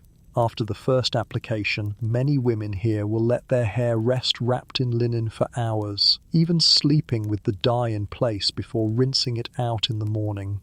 Others will repeat the treatment every few days until the desired depth of colour is reached. In this way, hair becomes an ongoing project, never entirely done, always in conversation with the season, the gown, the mood.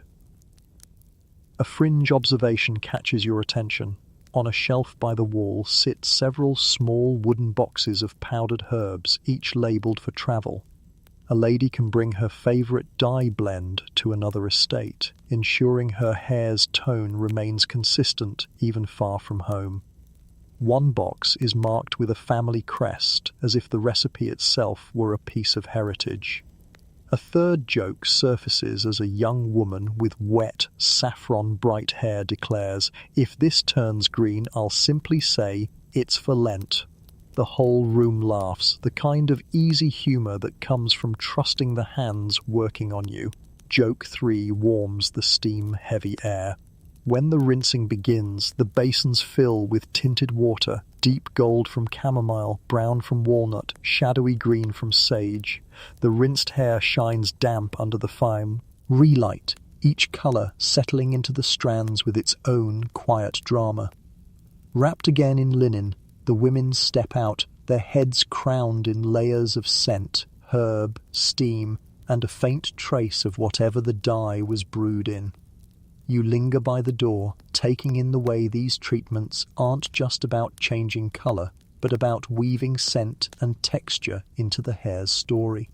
Down the hall, you hear the faint shuffle of smaller steps, the rustle of imported silks, and the peculiar hush that falls when people are about to discuss something that isn't entirely local.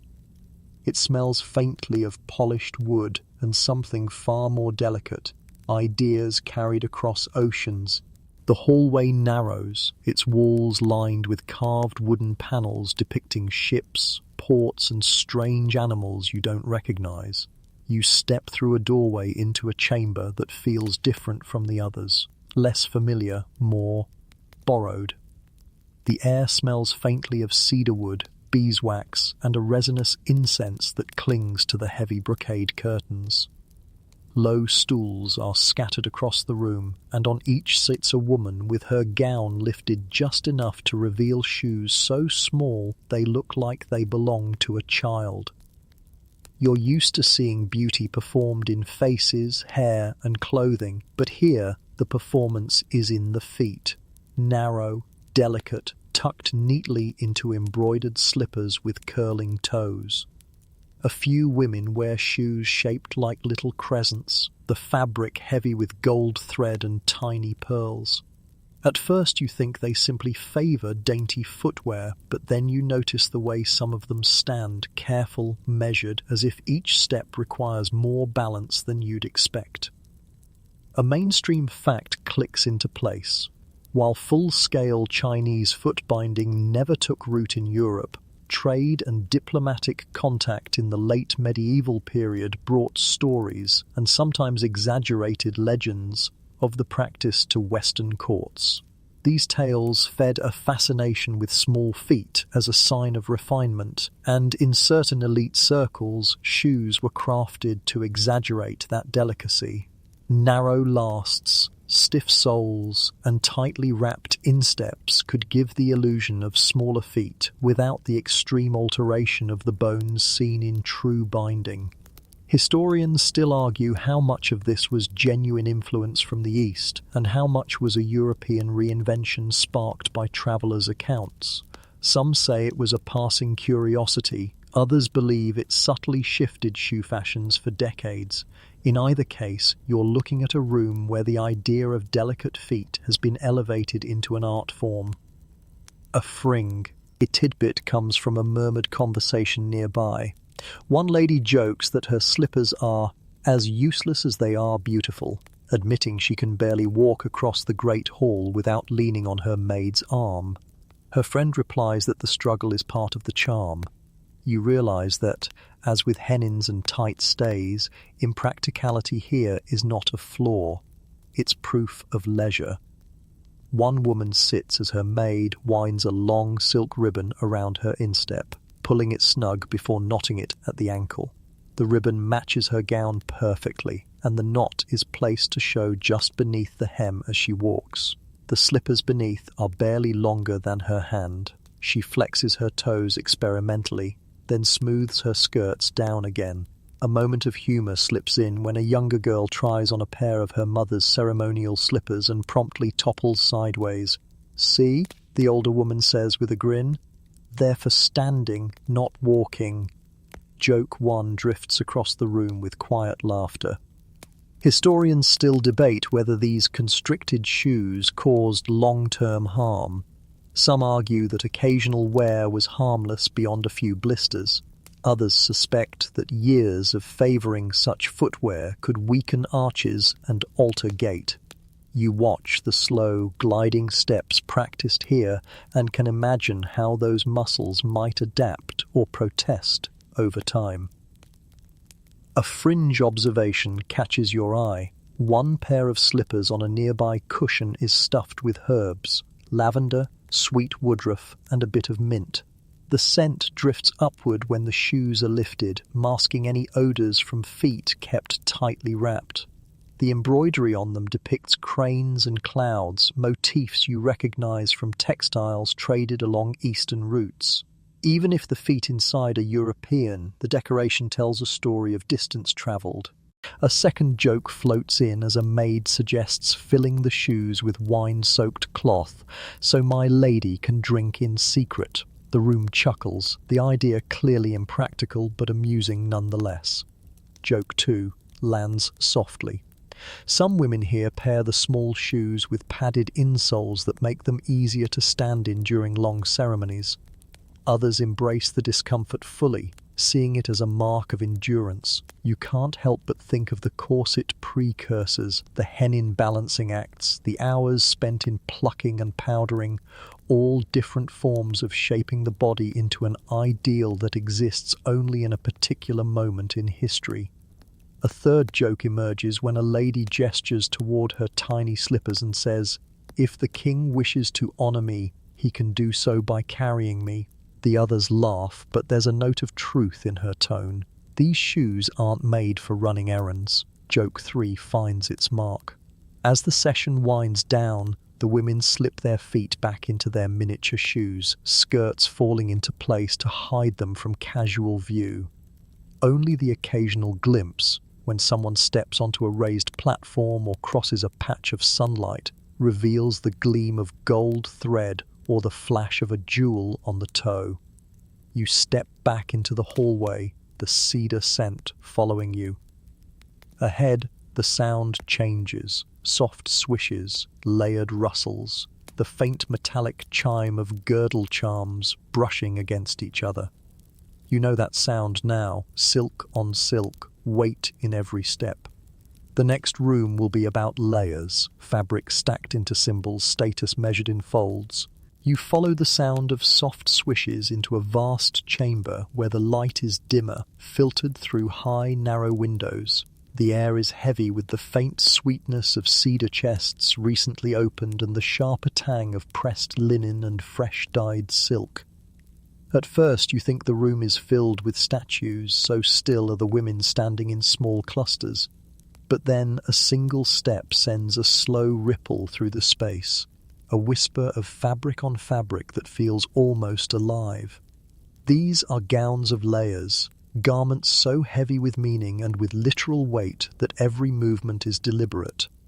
Silk lies upon silk, underpinned with fine linen shifts, padded underskirts, and carefully hidden cords to distribute the load. Even the most simple ensemble here carries multiple fabrics, each chosen for its colour, sheen, and the story it tells about its wearer's place in the world. A mainstream fact comes easily. Silk in medieval Europe was a prized import, its cost driven by trade routes that stretched across continents. In noble courts, it was not only a luxury but also a status marker, often restricted by sumptuary laws to certain ranks. The more layers of silk you could afford and the richer the dyes, the more your very presence read as wealth. Deep crimson from kermes, lapis-based blue, and the near black achieved by over-dyeing with madder and woad were as much political statements as they were fashion choices. Historians still argue whether the layered look was more about warmth in drafty halls or about public display. Likely, it was both. The layers kept the body warm, but they also allowed for the strategic reveal of costly fabrics. A lifted hem on a staircase might flash a glimpse of patterned brocade beneath, a small but potent advertisement of the resources at your disposal. You watch an attendant fit a second gown over a noble woman's first, easing the sleeves through. Tight openings, smoothing the silk so it lies perfectly flat over the underlayer. The outer gown is a rich green, trimmed with a band of black velvet at the hem. Beneath it you catch the glimmer of gold thread embroidery at the edge of her kirtle. The layering turns her body into a tapestry of colour and texture, each piece telling part of the story. A fringed tidbit surfaces from a smiling wardrobe mistress. The heaviest court gowns could weigh as much as a small child. That's why we train the young girls early, she adds. You must learn to glide, not walk. You imagine the hours spent practicing in corridors like this, every movement rehearsed until the garments feel less like clothing and more like an extension of one's posture and pace. A moment of humour arrives when a young woman takes a step backward and nearly topples into a cedar chest under the sheer volume of her skirts. "The gown's leading me," she declares, and the room chuckles. Joke 1 drapes itself lightly across the fabric's rustle.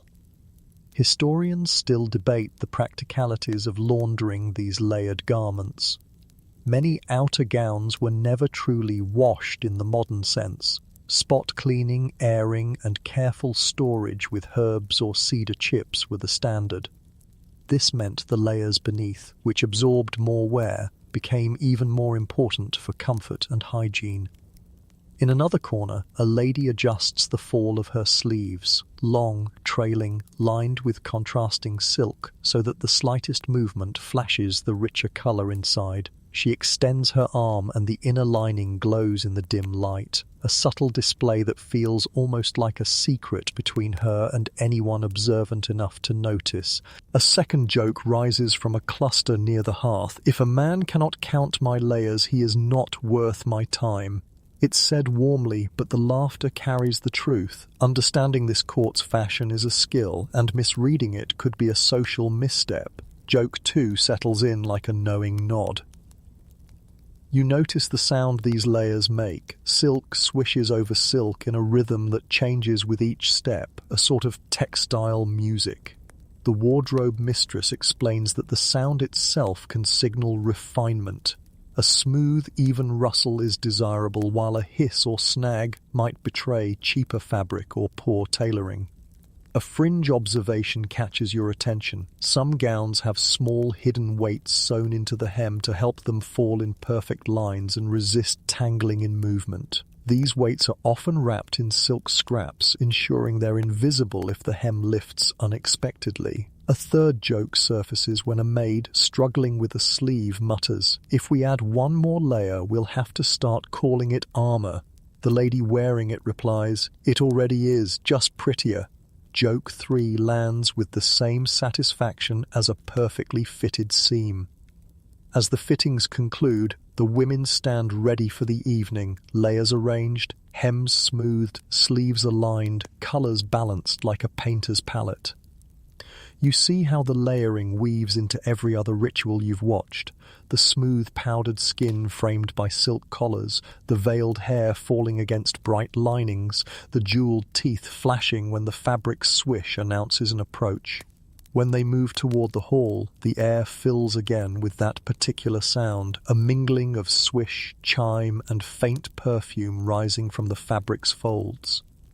You fall in step behind, watching how the layers move, as one entity, holding the women inside like treasures in a jewel box.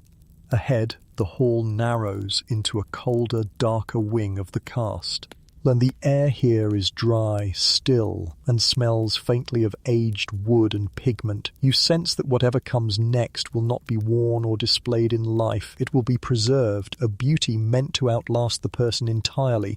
The corridor narrows into a hushed, cool passage where each step sounds too loud against the flagstones. The air smells faintly of beeswax, aged wood, and something else, dry pigments perhaps, that makes you think of old paintings.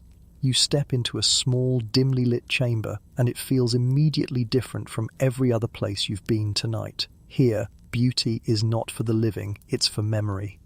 Along the walls are narrow shelves, and on each rests what at first seem like sculpted faces, smooth, serene, each painted with the same pale glow you've seen in the court's living women. The truth sinks in slowly. These are death masks, made to preserve not just the features of the deceased, but the idealized version of their beauty.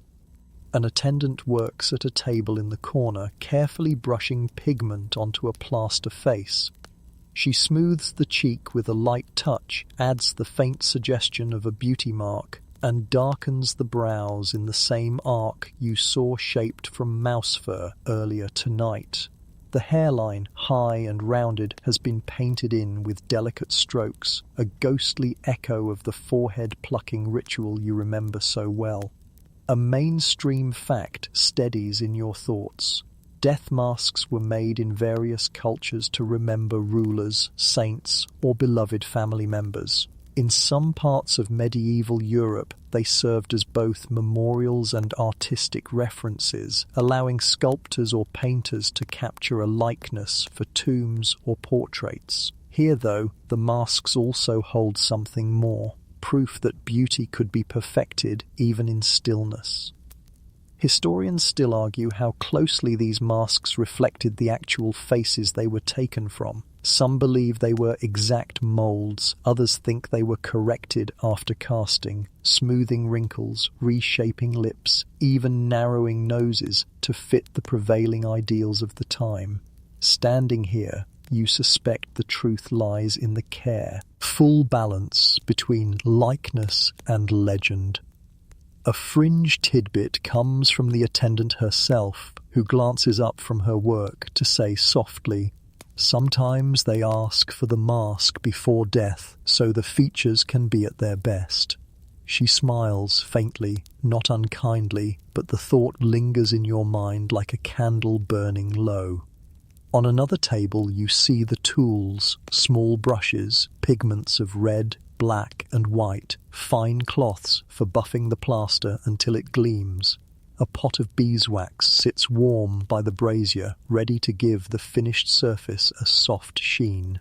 The attendant works methodically, dabbing red into the lips, blending just enough to make them seem gently parted.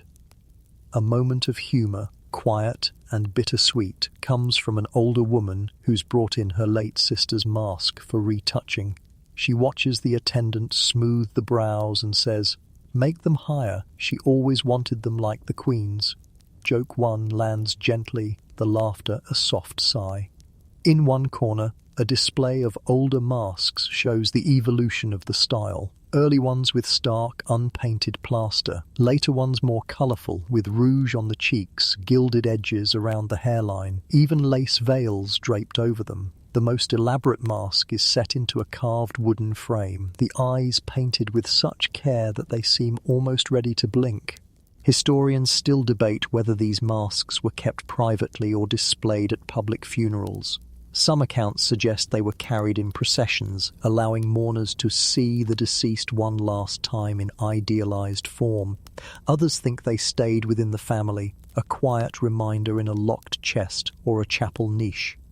A second joke ripples through the room when a young assistant, adjusting a veil on one mask, mutters, "Even now she refuses to be seen without it." One of the older attendants chuckles knowingly. Joke 2 folds itself into the stillness. You notice how much of the court's beauty language has followed these women into stillness. The pale, flawless skin, the carefully arched brows, the lips tinted just enough for warmth, the high hairline, the faint trace of perfume clinging to the veil. It's as though the entire ritual you've walked through tonight is distilled here into its most permanent form. A fringe observation draws you to a small shelf where a tiny mask, no bigger than your hand, rests on a cushion. It's a child's, painted with the same care as the others. The attendant explains that it's rare, but sometimes the family wanted all members, regardless of age, represented in their private memorial collections. A third joke, soft as candle smoke, comes from a man examining one mask closely. If she could see herself now, she'd complain her hennin wasn't tall enough. The room shares a gentle laugh, the kind that warms even this quiet place. The attendant finishes her work, setting the mask aside to dry. In the flicker of candlelight, the face looks as calm as moonlight on still water. It's beautiful, yes. But it's also a reminder that the pursuit of beauty here does not end with the last heartbeat. It's carried forward, frozen in plaster and paint, ready to be remembered exactly as the court wishes. You step back into the corridor, and for a moment the air feels warmer, the sounds of distant life, laughter, the clink of goblets reaching you again. You've seen beauty crafted in pain, in pleasure, in scent, in colour, in fabric, in silence. And now, as the night's tour draws to a close, you feel it settling over you like one of those heavy silk gowns, a weight, a shimmer, a memory. And now, as the last candle gutters low in the death mask chamber, the pace of the evening softens. You walk slowly through the castle's empty corridors, each one echoing with faint ghosts of what you've seen. The smell of rosemary drifts faintly from some far-off room. The warmth of the wine bath seems to linger in your skin. A phantom rustle of silk brushes past your sleeve. The night outside is velvet dark, the stars caught in the high windows like pearls on black satin. Somewhere, far below, the sea is moving. Its sound so far away, it feels more like breath than water. You pass the headdress room again, empty now, and the absence of those towers makes the air feel taller. The powdering chamber is dark, no jars, no mirrors, just the faintest hint of violet where perfume once hovered. You realize the castle has exhaled, the rituals are done, the laughter is tucked away with the gowns and veils, and all that remains is the quiet. Your steps slow without thinking. The stones under your feet hold the day's warmth, like a memory kept just for you. You pause at a window and look out at the moonlit courtyard. The air is still, and in that stillness you can almost believe you've been here for more than one night, that you've known these rooms, these scents, these small jokes for a lifetime. The images blur into each other, mouse fur brows, jewel-tipped smiles, lace shadows, painted plaster faces, and yet they all belong to the same world, a world that has closed itself for the night. The fan hums faintly now, soft and steady, a tether to the present. You let your gaze drift, eyelids growing heavier, the edges of the room softening until everything feels like a single, slow-moving picture. Somewhere in that half-light, the high foreheads, the silk layers, the powder and perfume, all of it begins to fade. What remains is the rhythm of your breath, the stillness of the hall, and the deep, gentle quiet that comes when the day's performance is done. Sleep now, in your own time. The castle will keep its stories until morning.